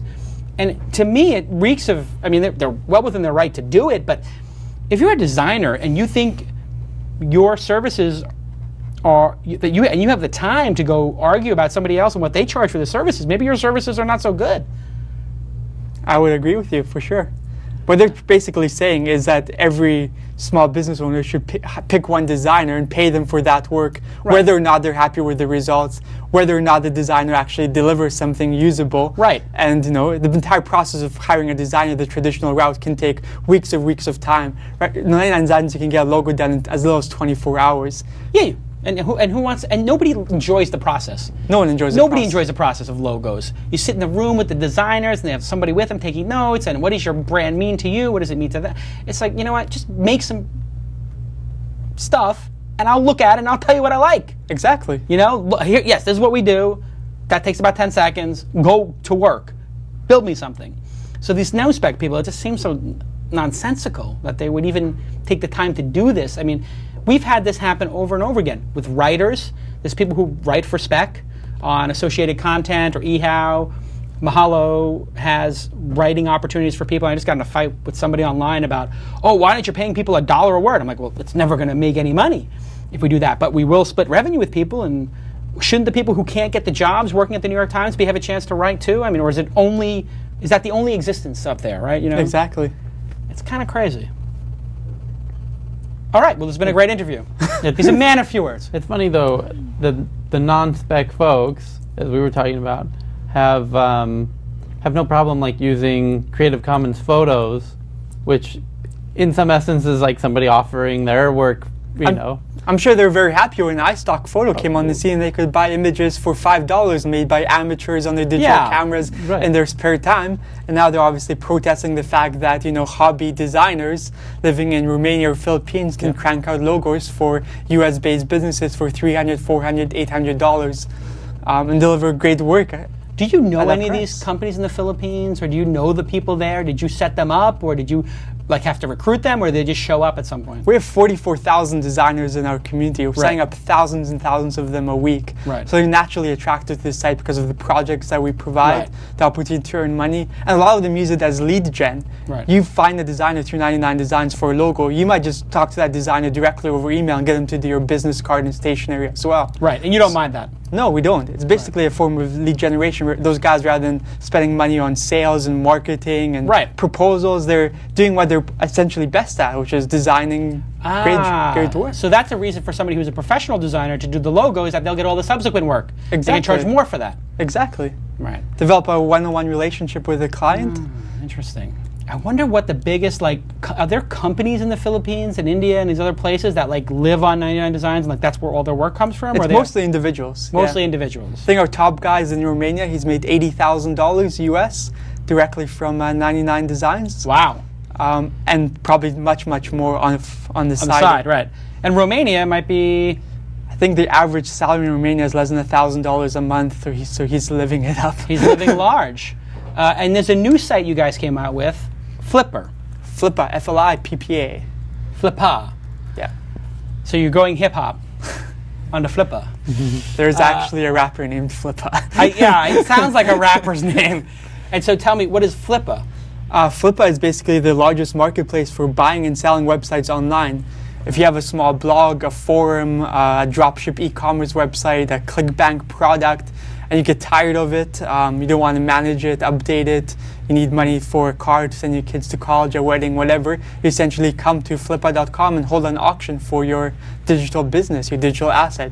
Tell us what your traffic is, what revenue the site generates, what means you generate the revenue by, is it affiliate programs, Google AdSense, etc. And you hold an auction for your site. And people are selling over $1 million of websites every single month through Flippa. And you get 10% of that or something. Or how does it work on the Flippa? It's $19 listing fee plus 5% if you're successful. So. Perfect. And so here are some of them that are here to be bought and sold, and here are the ones that were just sold. And let's see what was just sold. One that's for a lot of money. Well, I see 1,200. I see just 100. Well, here's for 15,000. Sold yesterday for 15. $200,000 in sales in the last 7 days. This is summer. $26 million in sales. Is that what it says at the bottom? Total. Oh, look on the right-hand side. That's where the stats are. Here we go. So this person has 250,000 uniques. It's 250,000 uniques. He's making $1,200 a month in revenue. So sold it for about 10 months worth of revenue. Right. Not too bad if you need cash. And it's called greatwebsiteforsale.com. He's selling greatwebsiteforsale.com. That's interesting. And so all these businesses together, how much is was there a name for the overarching company with all these different They're brands? all three separate companies, actually. So what we did is we invested our own money when we spun out 99 Designs and Flippa more recently. And 99 Designs is going absolutely gangbusters. The designers are uploading a new design every 10 seconds to the site, 24 hours a day, 7 days a week. We've expanded into many other categories. People can get WordPress themes designed, coded, and installed, web page design, stationery, t-shirts, banner ads. People can go really, really creative. iPhone app icons, skins, any sort of graphic design project. Cool. This is fairly awesome. What are you going to do now? Are you going to raise money or sell these companies, or what's your goal and your partner's We're goals? focusing on growing 99 Designs as quickly as possible. Same with Flippa.com. It's really interesting. Guru.com burned through a ton of cash trying to do a similar thing, but they were trying to do more like an Elance. Is Elance the big 800-pound gorilla in the space? Is that the biggest? Elance is pretty big. Odesk is good. I think the biggest compared to 99 Designs is a company called LogoWorks, which is owned by HP. They work on a slightly different model than us. You might only see 3 concept designs for $500 rather than 100 concept designs. And it's owned by Hewlett-Packard? That's right. Why would Hewlett-Packard own that? Because they have a lot of small business customers, and they want obviously the printing upsell on those small business customers as well. Very cool, very cool. Well, let's bring Andrew Warner in here for the news. Andrew Warner is here for the news. We know Lon is not here. You can let him. Listen. Not you, tourist. And 7.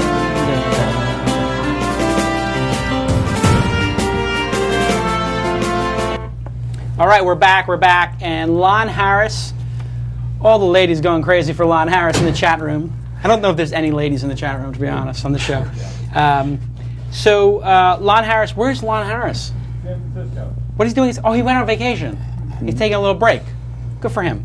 So Lon Harris is away, and we got Andrew Warner back. Welcome back, Hello. Andrew. Thanks for having me back again. And this is the second time you've worn the suit since the last show, a couple months ago? Second time in years. You're the only reason that I wear a suit. So welcome back. Thank you. How have you been doing since the last time we saw you? Doing great. I've been doing a lot of interviews on my website, Mixergy, with entrepreneurs. Mixergy, absolutely. Yep. I did a Mixergy interview. I'd love to have you back. There's not much more for me to say. It's all on This Week in Startups, right? I mean, what are you going to do? You point people to This Week in Startups and they can do it. So tell us, what's in the news? All right. First story in the news today is that Apple's latest operating system, Snow Leopard, was released, and there are no new features in this upgrade, and many reviewers are saying that most users won't even notice a difference between this and the previous version. So Jason, is this the end of innovation in desktop computers because now all the actions move to mobile? No, Andrew. I don't think it is, actually. I don't understand what the point of this release was, if it was just stability or something like that, but I haven't heard one person say this feature is killer, and it's kind of weird. Like, wasn't the whole thing when they released these new operating systems was to have, like, here are the 17 things you couldn't do the last time? It's kind of like a weird... There is one, though. The main, I think, and they've been saying that they've 64-bit? Yes, but the Exchange, they finally have Exchange syncing right. Okay.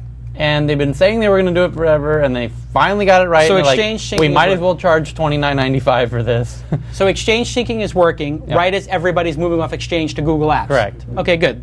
Well done, Apple. You got it done just in time for everybody to not be using Exchange servers anymore. No, people are still using Exchange servers. It's just, I don't know what you're saying, Matt.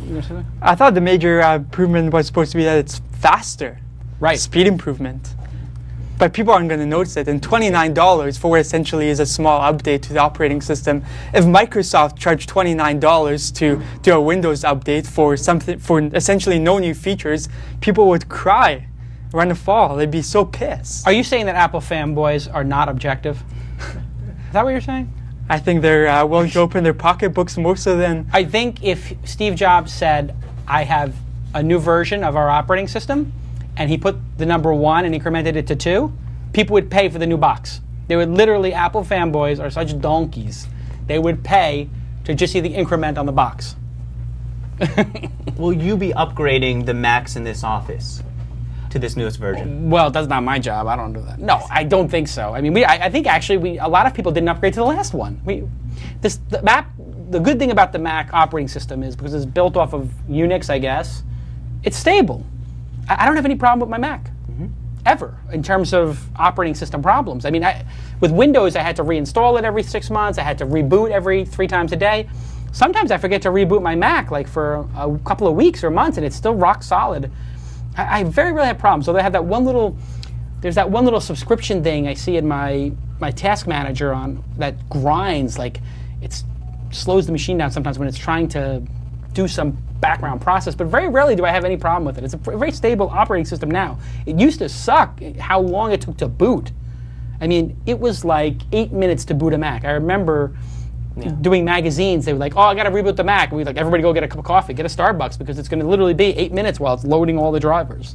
It's a disaster. But beyond speed, is there anything that we're looking for in operating systems? Hasn't everything been baked in and now we just want less and less to make it simpler? I think people like the control of multiple monitors and like that sort of desktop switching, you know, when you could have like multiple things. I would like to see screen resolution and some more work done on monitors. Like, I like to upgrade my monitor. I have not bought monitors in 3, 4, 5 years. The Dell 3007 came out, whatever that is, 3007, the 30-inch.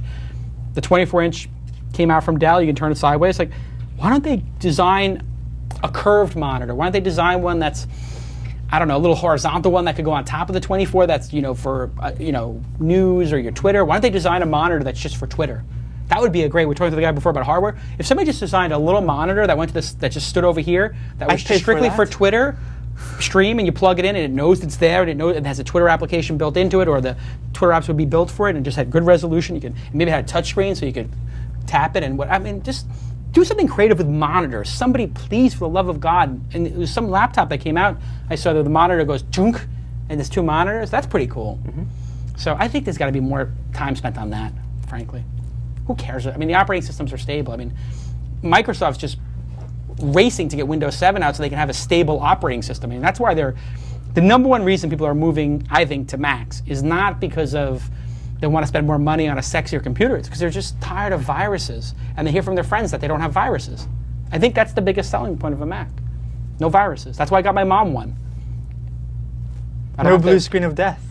I don't have to reinstall the operating system on my mom's computer every Christmas when I go there, and I don't have to take all the malware off. Oh, it's a nightmare. I have to go over to my parents' house and run all the anti-spyware software. Get her an iMac. That's it. You're done. $1,000. It's the only option. That's it. Yeah. Am I advocating Apple product? Of course I am. It's good. And it's because it's a closed system. That's why it's so brilliant. Next story. The NFL banned Twittering during games, but Bengals wide receiver and prolific Twitterer Chad Ochocinco said he found a loophole. He announced that he's going to fly a different fan to each one of his games, and he'll work out a signaling system with them where he can tell them how to tweet out his thoughts. Is this an example of Twitter and social media in general just being a distraction to work, or is this a great publicity stunt? This is stupid. He's an idiot because you have a coach, you have a boss. And if your boss tells you during work, he's at work, I want you focused on the game, not talking to your fans. The fans are already watching. You don't need to tell them anything more. Your play is supposed to speak for you when you're playing football. Nobody cares what Kobe Bryant thinks after he does a dunk. I'm sorry, it's not important. I want to see the dunk. He's going to talk about it after. There's going to be a post game. There's going to be a press conference. There's time for that. Your mind is supposed to be in the game. So the NFL's right to ban it. Players are stupid if they do it. They're going to get fined if they do it. And doing a whole signaling thing is even stupider. So I don't. Why would they? He's basically taunting the NFL. Now the commissioner's going to try to come out and go, okay, by the way, we're going to ban Twittering, and we're going to ban stupid people from doing signals to ban Twittering, and we're also going to ban doing. I mean, the next thing is one of these guys is going to say, I'm going to load my tweets up in advance in a scheduling software and have them released every 15 minutes. Like, gee, I'm really enjoying the game. I mean, it's stupid. What about the benefit that we're talking about him here? I saw tons of reports about him because of this story. Does he get an advantage from that? Does he even need it? When NFL players are link baiting, it's the end of link baiting. It's jump the shark, okay? Ashton Kutcher is link baiting every day. Like, stop with the link baiting, okay? Then this comes from a guy who's credited with creating it. I didn't create link baiting. I didn't ever even use that term. Link baiting is nonsense. Say, stop link baiting. That's what that is. It is pretty ridiculous that an NFL player. How many followers did he get out of the? Yeah, exactly. That's what it comes down to. I have so many celebrity people now asking me to call Ev Williams, as a side note, and put them on the celebrity the recommended user list, as if I have any control over that. I'm not on it. Mahalo's not on it. How could I get anybody on it? I would think that you would say that you could get them on there just to keep having all those inbound calls. It's got to be pretty cool. No, it's when I'm playing poker and some celebrity's like, oh, you know the guy from Twitter? I'm like, yeah. Can you get me on the list? I'm like, no, can't do that. You can get them on Sitepoint, but that's about it. Yeah, if they can get their logo done for the next movie. Twitter background. Tell them your offer for it, and they don't. Well, they're going to have tweet sense very soon. Yeah. Actually, I traded emails with Biz over at Twitter, and I am going to be, just say, the first user for the professional account. Wow. Well, that's all I can say. You can't say what's going to be in the professional account. I can say we had 2 or 3 discussions about what should be in it. What do you think should be in it? A year ago.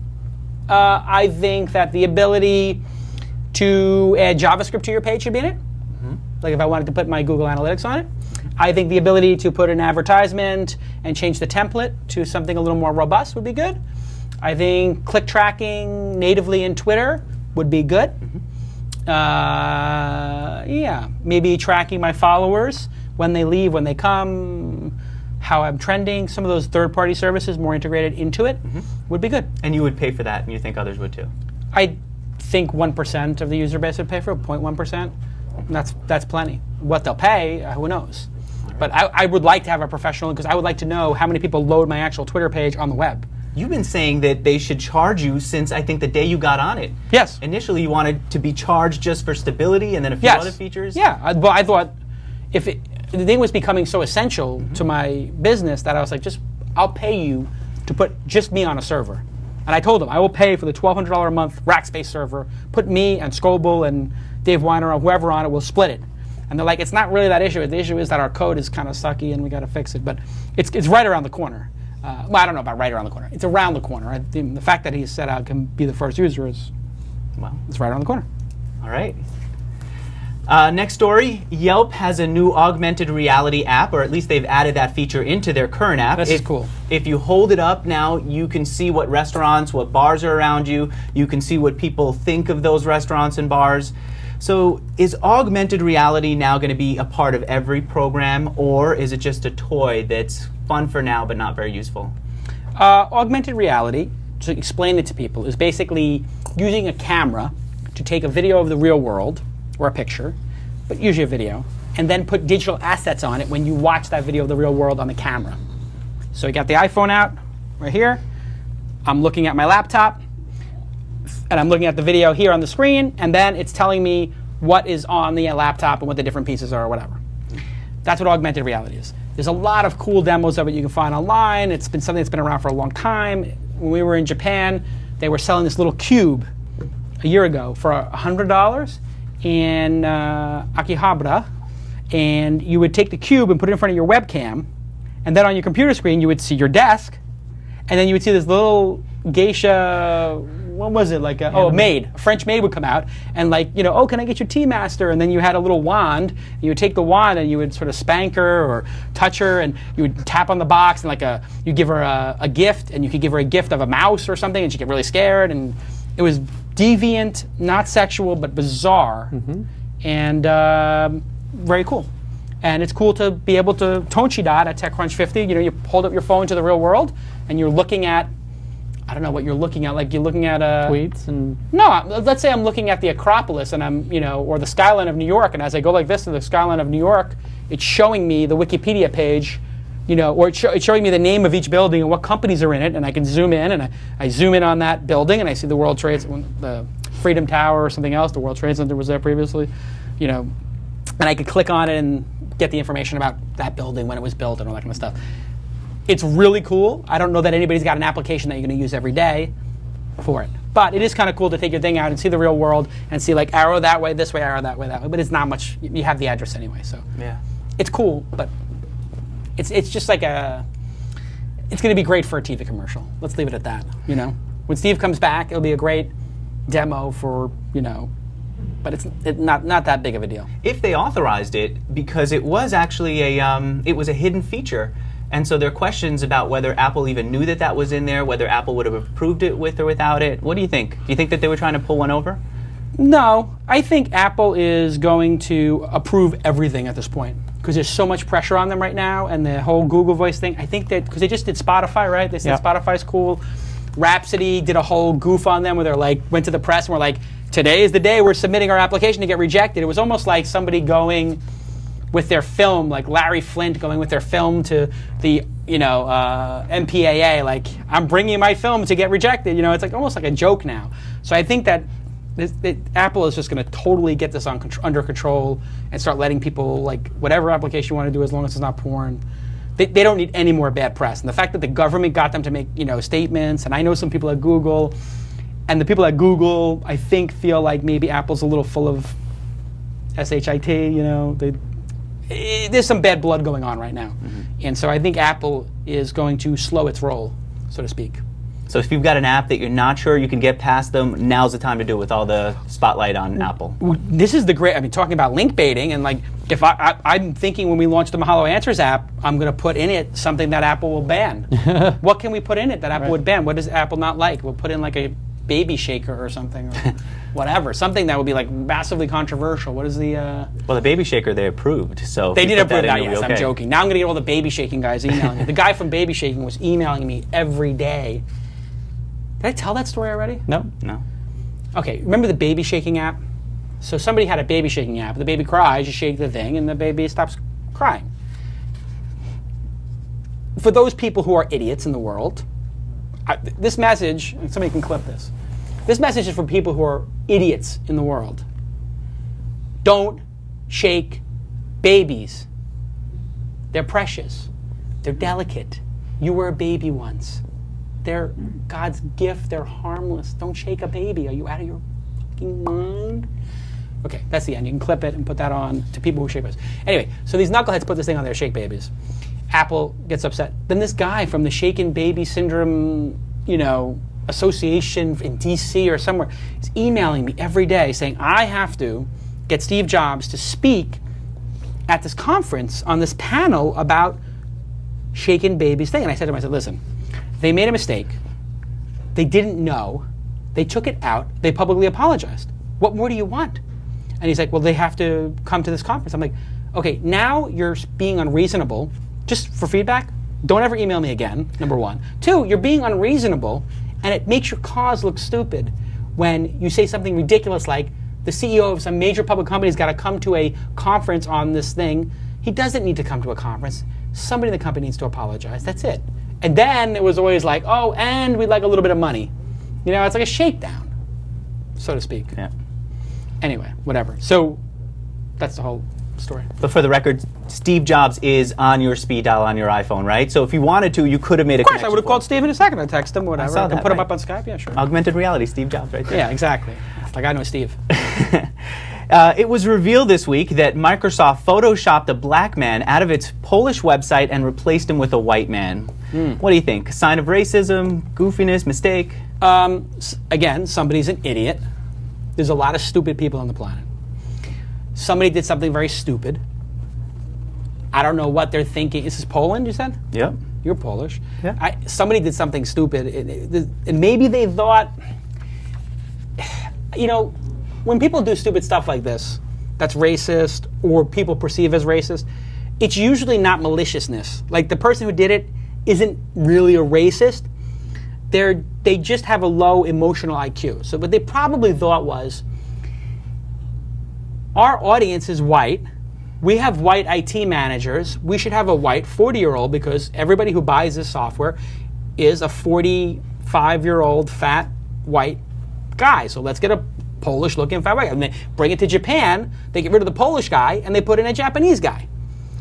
It's only because it happened to be black to white that it was an issue. If it was white to black and it was in Nigeria, I don't know that it's an issue. If it was white to Japanese for Japan, it doesn't feel like an issue, does it? I don't know. Does it, Tyler? I don't think it does. I don't think it's an issue. So you basically take the worst race issue we have, which is black versus white, and the terrible heritage we have in our country about slavery and racism and all this terrible stuff that came long before we were here, by the way, and it just salt on the wound kind of a thing. And, of course, it's the ultimate gotcha because it was on the site and you could go from one tab to the other. I mean, you click Poland, you click US, it was like doot, doot. So the fact that it was so obvious, and you always, if you're going to do Photoshop, do it well. There is no excuse in this day and age to do bad Photoshop. There are people on 4chan or FARC doing professional Photoshop while they're working or driving down. People are doing Photoshop down the frickin' 405, on their laptops. There's no excuse for doing a terrible Photoshop job like that. You're talking about how they left the hand in there, but they edited out the face. Yeah, and the face is like this. So it's like the person's like this, and it's like, well, what is that about? It's like the guy's head is. It looks like the guy with two heads. Remember that '70s film where like the guy's head's over here? It's pretty funny. But here's the thing: Microsoft. Somebody got fired. Did somebody know if the person got fired or reprimanded? Somebody email contact at This Week in Startups and tell us the inside story because somebody got fired. I think somebody got fired. I'd be curious to know. I'd be I curious hope they to know. email us. Somebody email us. Now, Microsoft, the mothership, Steve Ballmer didn't do this, but it all falls back on Microsoft. Right. Same thing could happen now with social media. Some guy in your office could be tweeting out. He's a Mahalo employee. Yeah. He could be almost a representative for you out in the world. How do you control that, and how do you apologize with it? How do you deal with it? This is what I had to explain to people. There is no line between your social media presence and the company you work for. So, your private Facebook, your private MySpace, your private Twitter, when you're working for a company, it doesn't belong to the company, but you are representing the company. Just like when you go on a business trip somewhere and you go to a conference, you represent the company. You may be the guy who sets up the booth. You may be the guy who sets up the Wi-Fi in the booth. You could be the lowest guy on the totem pole. You get drunk and act like an ass. Your badge says Mahalo on it. I'm going to be pissed off. You got to represent the company at all times. And that's what I tell all my people. All my people do a great job representing the company. It doesn't take a genius to understand that when you're on social media and you're twittering something, it's in the public eye. Like somebody went to, what was the famous one? The guy went to some town and was like, why does somebody live here? Remember that one? Yeah, it was an ad agency or something? Why would anyone live here? Social media company that went to FedEx to help them with their social media strategy, and when he landed, the first thing he tweeted out was, why would anyone live here in Memphis, where he was going to help them with social media. Yeah, you may not want to insult the entire city if you want their business, right? I mean, they all work in Memphis, and they make a life there with their kids, so anyway. People are, what's that? Retweeting is now live on Mahalo pre-request on the show. Oh, thank you. That's a good one. So the retweeting is now on Mahalo. What is that, on Mahalo Answers? You're kidding. So you asked for a feature a few minutes ago. And during they the show. put it on during the show while they were running the boards over there. Yeah, that's why Mahalo has almost 10 million uniques this month. We may break 10 million uniques, and everybody here gets an iPhone 3GS. What? You're talking about the two of us, too, and the Bulldog, right? No. No. Oh. No. All I'll right. give you guys a nice tea. Well, that's great. Thank you to my staff for greatest team in the world. Maybe we'll go out for drinks tonight, if anybody in the room is listening. Maybe we'll leave early. I love features. That's a lot of power. I'd be wondering what else can I say into the camera and have prepared once I'm out there. I'll tell you, it's a lot of power. Yes. Except if you use it too much, then developers quit, or even worse, their wives say, Jason is evil, you cannot work for him, or they kick their developer out of the house, or any number of things. My last company, I had multiple wives who were ready to kill me. Multiple. And I have gotten a little bit calmer about pushing people a little too hard. And the bigger problem is I got Mark Jeffrey out there who pushes people really hard, so we got like a double madness issue, which is, See, I would like a relationship blog from you. I know I'm getting a little away from the news here, Yeah, but it's okay. I don't know how you can stay on top here. You're in the office 24 hours, it seems like, and somehow you squeeze out and you do karate class. I don't know if people know that you're teaching karate too. Yeah. Right? Take one And down. you're driving around in the Tesla and testing all kinds of equipment in the car, flying out to conferences, and you're still married, and your wife loves you enough to have a baby with you and really commit to the relationship, right? That's more than a tattoo. How are you keeping that? If you blogged about that, I believe you, every guy with a ring would be stopping work to read how you do that. That's interesting. Isn't it? Yeah, I'm not going to do that. All right. Because You gotta go on. Yeah, I'm not going to talk about that. You want me to basically talk about how I'm not divorced right now? I'll tell you how. My wife is very pregnant right now, and God love her. I mean, it is not easy to be pregnant. I've been doing great during this pregnancy. It's 6 months in. I feel great. I've lost weight. I feel great. I'm excited. I can't wait for December. I can't wait for the whole thing. Poor girl is having breathing issues, asthma, pains. I mean, making a baby's hard. So basically, the last 3 or 4 nights, every night I had something to do. Every single night. Including going to play poker. And there's a lot of guys down at Hollywood Park. A lot of these are Persian guys. They come, I play down there, there's a whole group of them, and then I do a whole bunch of guys from Vietnam I play with. They have a lot of money to give to me. And they want to give it to me. And I, the last 4 or 5 nights, I've been jonesing to get in a poker game. I'm staying home, rubbing my wife's feet. You gotta have balance. You gotta understand when you need to be there. And so that's what I do. I understand when I need to be there. I put Balance the time sounds in. like 50-50. I see you at conferences at least 80% of the time that you're awake. Whatever. No? But you know, sometimes I take her with me. You don't see her. I see. She's in Athens with me. She's in Santorini. You grab 2 days here. So you got to know. What I try to do is I try to grab time when you can, and then really do something epic. That would be my secret for guys who are entrepreneurs, and you don't have a lot of time. Make the time you have epic. Do something. And this is the trick I had when I was dating. I always tried to. I had a girlfriend test. Which I probably have to edit this out of the show or make it into a segment and get a sponsor. It was eHarmony, Jason's relationship tips. Can we do this every week with eHarmony? Can eHarmony got $1,000 to sponsor the show? This show's going to make more than Mahalo at this point. By the time you walk out of here, they will have eHarmony on as a sponsor. Actually, my salespeople are incredible. Yeah. Anyway, I would think if all these girls go hang out, they go have brunch. You see Sex in the City, they're drinking wine, they will talk about guys, blah, blah. And maybe they talk about a little about sex, but what they do is they show off to each other. And they talk about, oh, my boyfriend did this, and oh, my boyfriend did that. I always wanted to have the best story, that my girlfriend would tell them a story that would be so ridiculous that they'd all go, oh, he's so dreamy, what a guy. So I would always plan something. Go to a Broadway show, have a reservation, have the best table, go for a walk in the park, buy flowers, chocolate, whatever. Just think about 2 or 3 things that when they say it to their girlfriends are going to go, oh. So, for example, on Valentine's Day, when I first met my wife, I bought her a bunch of stuff, like Tiffany. I wasn't a rich guy back then. I was kind of broke, actually. But like, little Tiffany pendant, earrings. It's like maybe $300 worth of stuff. It wasn't like $30,000 worth of jewelry or something. But I put, each one of them was in the little Tiffany box. So then I was like, I can make a joke here. And I was walking by the chocolate store.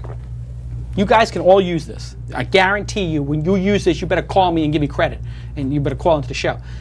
I bought these 3 things. Then I'm walking by Godiva. And I'm like, I'm pretty hot stuff, because I'm getting her 3 little Tiffany boxes. I spent like $300 or $400. And some schlub, I see all these schlubs online, and, getting, like the $20 chocolate box. And then I said, aha, I got it. I went in and I bought the chocolate box from Godiva. There's nothing wrong with Godiva chocolate. It's nice. I opened it up. I took the 3 little bags out, got rid of the blue boxes, and I took out a couple of chocolates. I ate them. They're delicious. And I put the little bags in with the chocolates. Closed the chocolate, put it in a FedEx box. So I was living in New York. She was living out here. Send it to her. Happy Valentine's Day. She took it out. It's a box of chocolate. So, of course, it's a major letdown. This guy sent me a box of chocolate. It's not even like... So, I think she's going to open it up, and it's going to be this great surprise, right? Surprise, and she's going to tell that story to her girlfriends. It's going to be great. She give the box to somebody. Oh. Exactly. So, that's exactly right. Oh, no. So she takes the box, and she just, throws it on her kitchen table. She's pissed. Yeah. Our sister comes over, my sister-in-law now. Yeah. And she's like, oh, Jason got you chocolates? Can I have one? She's like, yeah, take them. She opens the box. She's like, oh, I think there's something in here for you. And she closes it and gives it back to her.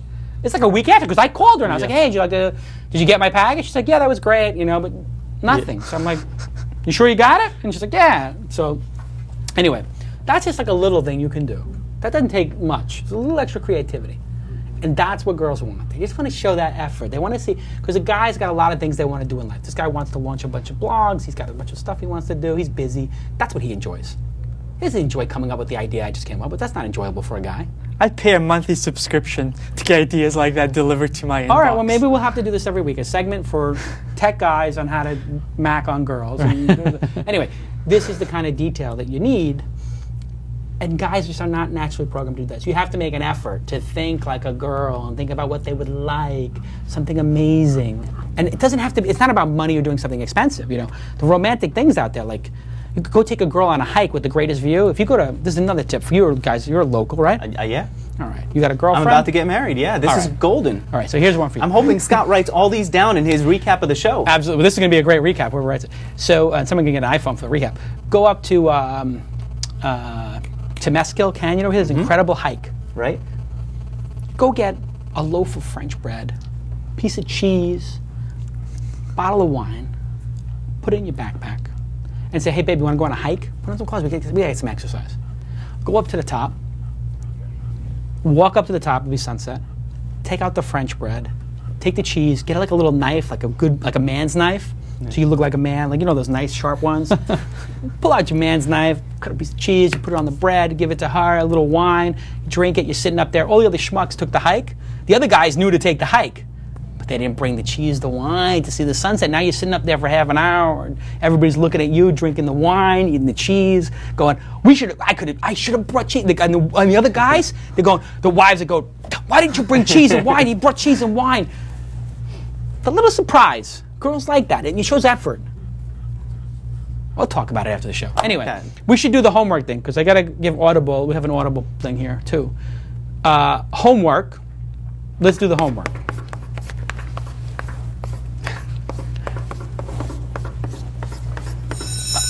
You hear the chalkboard. You hear the chalkboard, and that means only one thing. It's time for homework. Now, everybody knows the homework for next week is The Accidental Billionaires, the Founding of Facebook. This is an audiobook. I haven't finished it yet. Got it downloaded from Audible.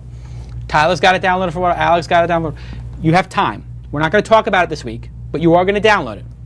If you go to Audible Podcasts/twist. Audible Podcasts, is that right? Audible Podcast. Audible Podcast, not plural, /twist, you will get their $14.95 a month thing for half price for the first 3 months. This is a pretty good deal. $7, 2 audiobooks. Audiobooks are great.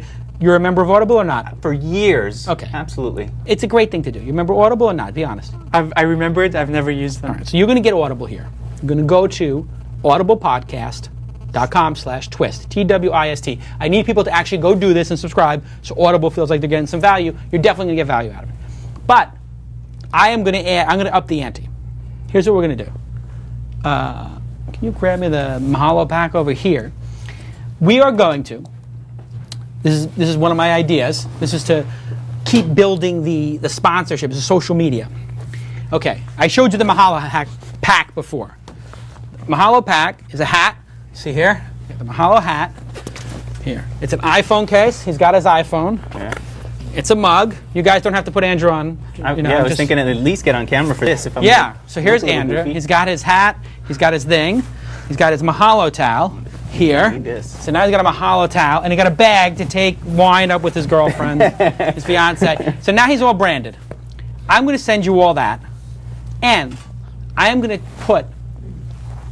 I made a lot of money playing poker at Hollywood Park the other night. A lot. One hand of poker, I made $1,500. I'm not kidding. I am running so hot right now that I am going to give every single person who emails their receipt from Audible to contact at This Week in Startups. I'm going to send them a Mahalo pack. The pack is like $50 worth of stuff. You know what swag costs. Yeah. It's $50 worth of swag. So you order Audible.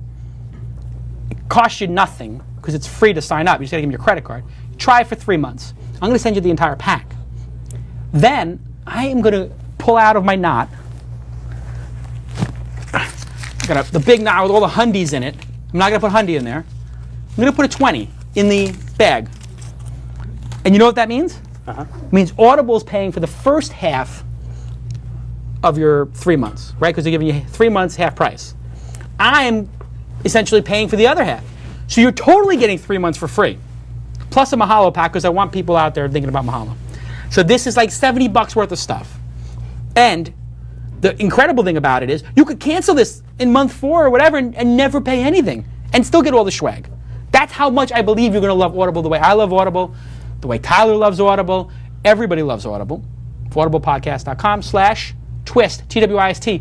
The first 100 people to do it get the Mahalo pack, and they get. I'm literally going to put a $20 bill in it. 100 people. That's. Wait, how much is that?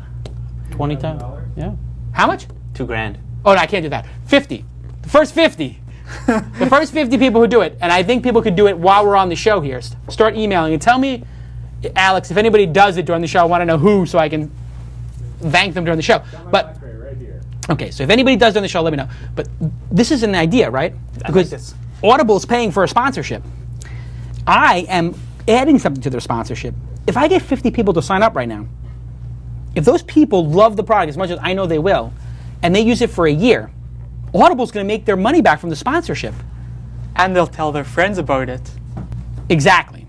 So this is a revolutionary idea in podcasting. I am investing in people trying the service. That's how much I believe in it. That's why they sponsor the show.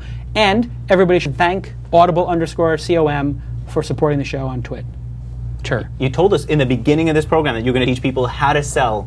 This is the way to do it, right? This is the way to do it. It's a purple cow or something. I'm doing something different. I'm going to take my own money at 20. I'm going to put a 20 in there. Crisp 20. With the towel, with the mug, with the thing, with the hat, with everything from Mahalo in a box to you. And you get your Audible. All you have to do is sign up right now. It takes 10 seconds to sign up. You're going to get an email back from them or something. Take a screenshot of the confirmation code or whatever. Email it to contact@thisweekinstartups. That's the proof. And boom. Booyakasha. Wow. We're done. If this is going to work, I got to think it's going to work. And people who are listening to the podcast next week or the week after, try it because I think it's going to work. I think it's going to take a while to get 50 people.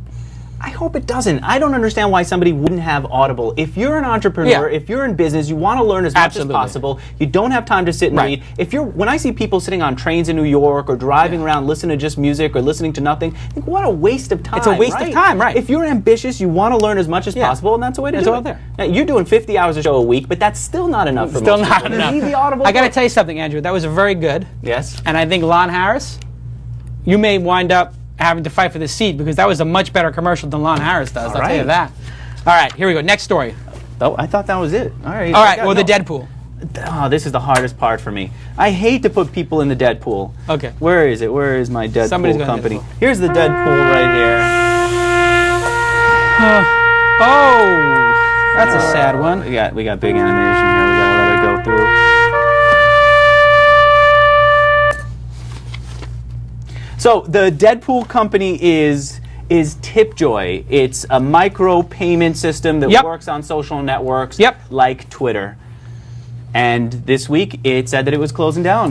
What do we do with this? Well, first we have to explain to everybody that the reason we do the Deadpool is so we can learn something from this. Because we had people on the phone before, great entrepreneurs failed before I failed, everybody's failed. Maybe Matt hasn't failed, but whatever. He will. At some point he'll fail. Maybe you failed with you didn't go to college, you didn't meet a lot of chicks, so it sort of counts as a failure, but maybe you make up for it. Anyway, Tipjoy failed.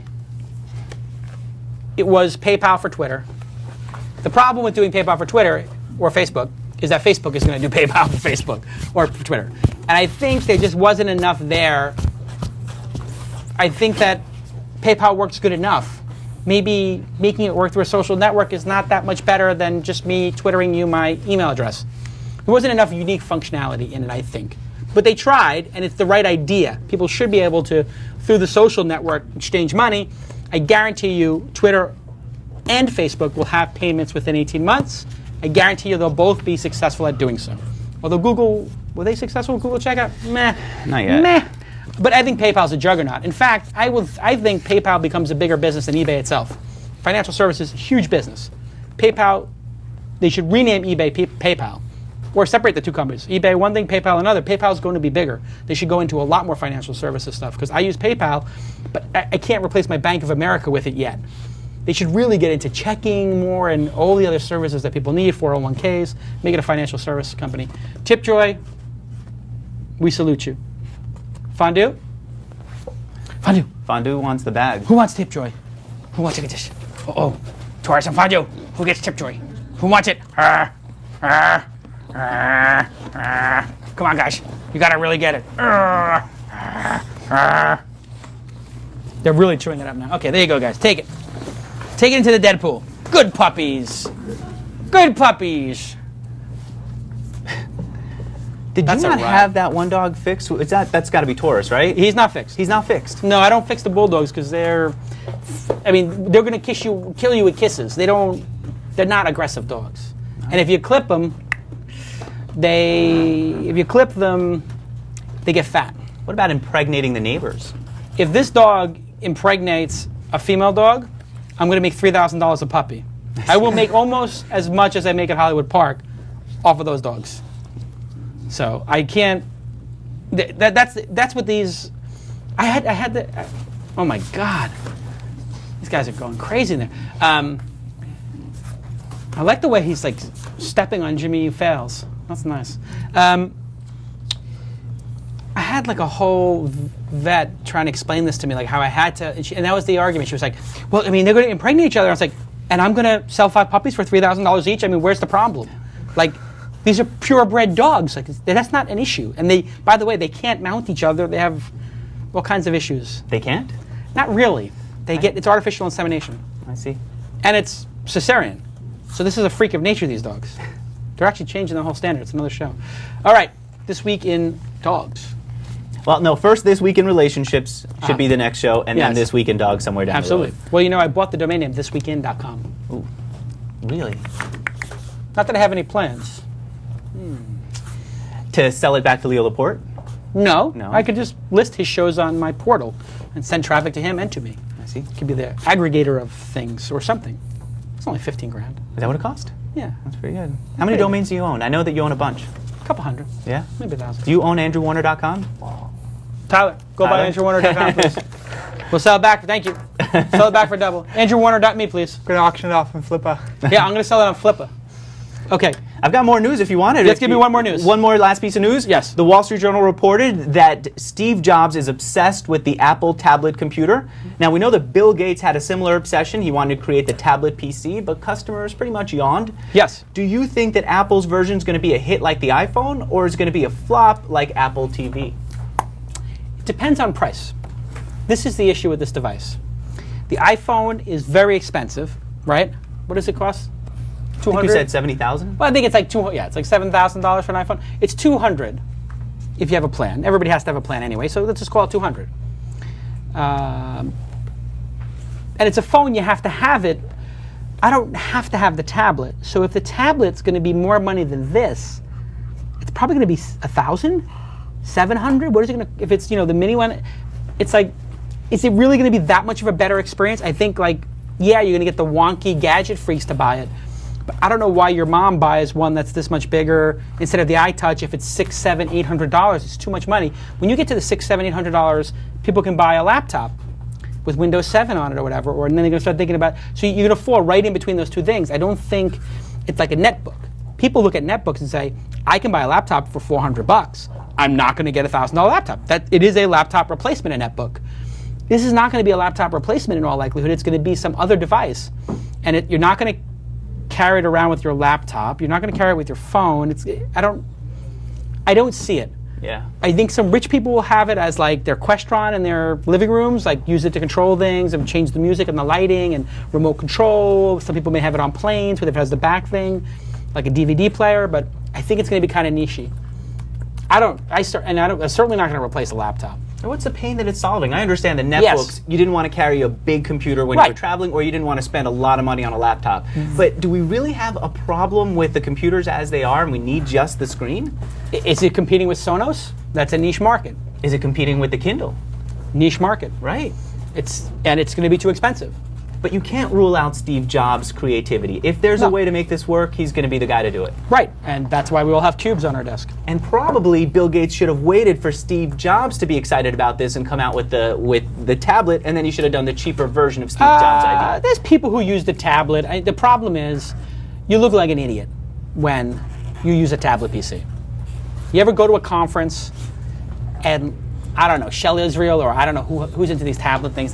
Somebody comes up like a clown. Scoble with it, yes. Right, exactly, my point. So like some clown like Scoble comes up, everybody's working on their laptops, and he goes, hey, I'm Robert Scoble, and he picks up his laptop, turns it around, flips it over, and it's like, I'm writing a note, look, I'm using a pen, and it's like, really? I'm using a keyboard typing 70 words a minute, and you are, like, wow, are you kidding me? All those people just bought Audible? Yeah. Scott Simcoe bought Audible. Ike Barnes bought Audible. Alberto Savadero bought Audible. Ramses Lordison bought Audible. Ovid Nugrin bought Audible. That's 1, 2, 3, 4, 5 people already. You know what's awesome about that? What? Those are all international, and your shipping's going to be about $50 a piece. Holy Christ almighty. Thank you, Tyler. Did we say something about international? I'll have to deliver it in person. I'll send Tyler on the Mahalo jet. Hey, listen. Quantcast 200 site to all the haters. What? Tyler knew. Tyler knew. Looks like you're going to need another round of funding. That's what I'm getting here. No, we still have. I think we have 51 months of. We did a board meeting this week. We have 51 months of capital in the bank at the current burn rate. Does that take into account all the stuff you're giving away? No, the swag. I think we're down to 42 months after we the kept swag. that slide out of the board deck. On the yes, that's it. The $20, just so people know, is coming out of my pocket. That's where the 20's coming. Mahalo is Mahalo's, but it is my money to a certain extent. Last news story, anything? Last news story is, yes, Bitly is now shortening URLs for Google, for CBS, for Typepad, in addition to the links that it's already shortening for Twitter. Are websites making a mistake by turning over their URLs to shortening services like Bitly?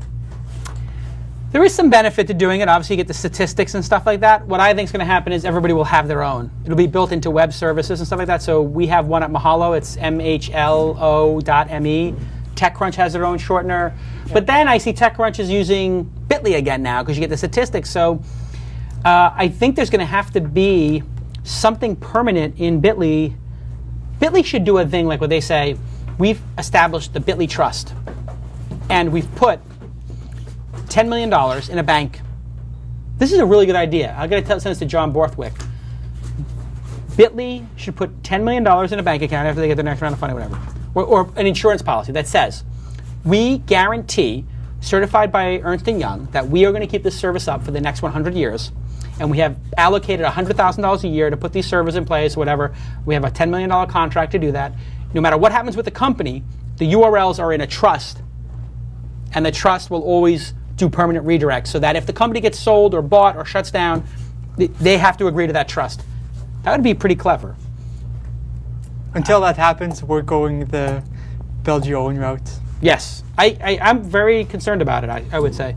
But I know the guy John Borthwick who made Bitly, and it's going to get bought by Google. I'm pretty much guaranteeing it. Bitly will be bought by Google or Yahoo, maybe Microsoft in the next 12 months. Any chance that Twitter is going to be in there buying? No. No. Facebook and Twitter could make a run at it. I could see both of them buying it, yeah. I think John would probably take max money. Then again, he sold Surmise, John Borthwick from BetaWorks. He sold Surmise to Twitter, and he has a nice chunk of equity in Twitter now. So actually, he could do a double down. A lot of times you'll see that. He'll double down, they give him a little more equity, now he's got, But then again, that Facebook equity would be pretty sweet too. Could he say we are not, I was going to say, could Twitter say to Bitly, we are not going to run you guys? Yeah, of course. We might be interested in buying you if it's for. Well, I mean, of course they can. That's gangster, but they don't need to be that gangster because they can just go and say, we're launching. They can just say very quickly, we're going to build our own service or buy yours. It's going to cost us $1 million to build ours. We'll buy yours for $15 million. See, that's the way to dress up the gangster offer. Yes. Right? I like that. It's just, but I mean, it's realistic. I've had this happen. I had this situation happen with Weblogs Inc., where I had bloggers who I wanted to come work for us, and I was like, we're going to do, this type of blog anyway, with you or with somebody else. That's just the nature of it. We're going to do a blog about video games. We'd like to do it with you. Either you can work with us, or you're going to compete with us. That's just natural in business. It happens. I mean, it's the way it is. Everything's fair. All right. Matt, good show. Thank you. We only did 2 hours and, take out the technical problems, 2 hours and 20 minutes. Short show. And we will see everybody next week on This Week in Startups live next week. I think you got to thank all the sponsors. Thank the sponsors. Everybody should. Thank the sponsors, rate the show. Everybody take a moment to thank the sponsors and rate the show. I will pick somebody from this group that does it. These are the people who made it to the end. I will pick somebody for a free ticket to TechCrunch 50, which is now like $2,000 because we're past the early bird. And it would be $3,000 as of September 1st, whatever, the real price, not the recession buster stuff. So $3,000 ticket to TechCrunch 50. Thank the sponsors right now and rate the show. The sponsors are at DNA Mail, at WebSpy, at Ustream, and at Audible_com. And I see that some people are here, and I see some people are buying the Audible. 2 more subscriptions. 2 more subscriptions came in, so that's 7 out of 50. We still got 43 left. There's plenty of time in the next week to do that. And this person says he read my name on This Week in Startups. Jason still has to work on his Romanian. Sorry about that. And rate the show. Let me see. Is it a 1? Is it a 10? How do we do? The only problem with this is the caching on Twitter search. Sometimes it takes like 5 minutes for their cache to refresh, and I don't get There's one other bit of news. Is there a bit of news? What? Yeah. The Deadpool's officially in the Deadpool. Oh, there we go. Let's see it.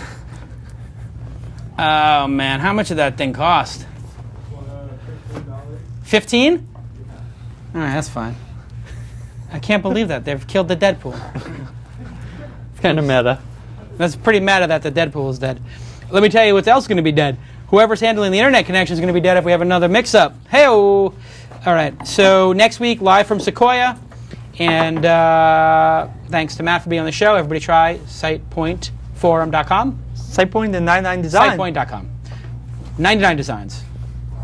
And Flippa. Flippa. F-L-I-P-P-A. Everybody go check out Andrew Warner at Mixerg. M-I-X-E-R-G-G-G.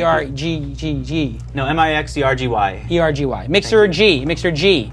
And tweets, Ho says 9.5 out of 10. Wow. And he thanks the sponsors. And he is coming to TechCrunch 50.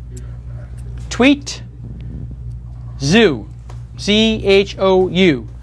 And I don't know where he's from, but he is coming to TechCrunch 50 if he can make it here. He is from San Francisco. So he's going to have to make it all the way over to... I'm going to follow him. I like to follow the people who... This is another thing. If you want to get followed by a web-lebrity... Web-lebrity? Web-lebrity, I think that's... If you want to be followed by... If anybody tweets about the show, if you use the twist hashtag, I pretty much follow everybody. That's a good way to sort of get in communication. Okay. Great show, everybody. Thank you, Tyler, for your insights. We'll see you next time. Insights from Tyler.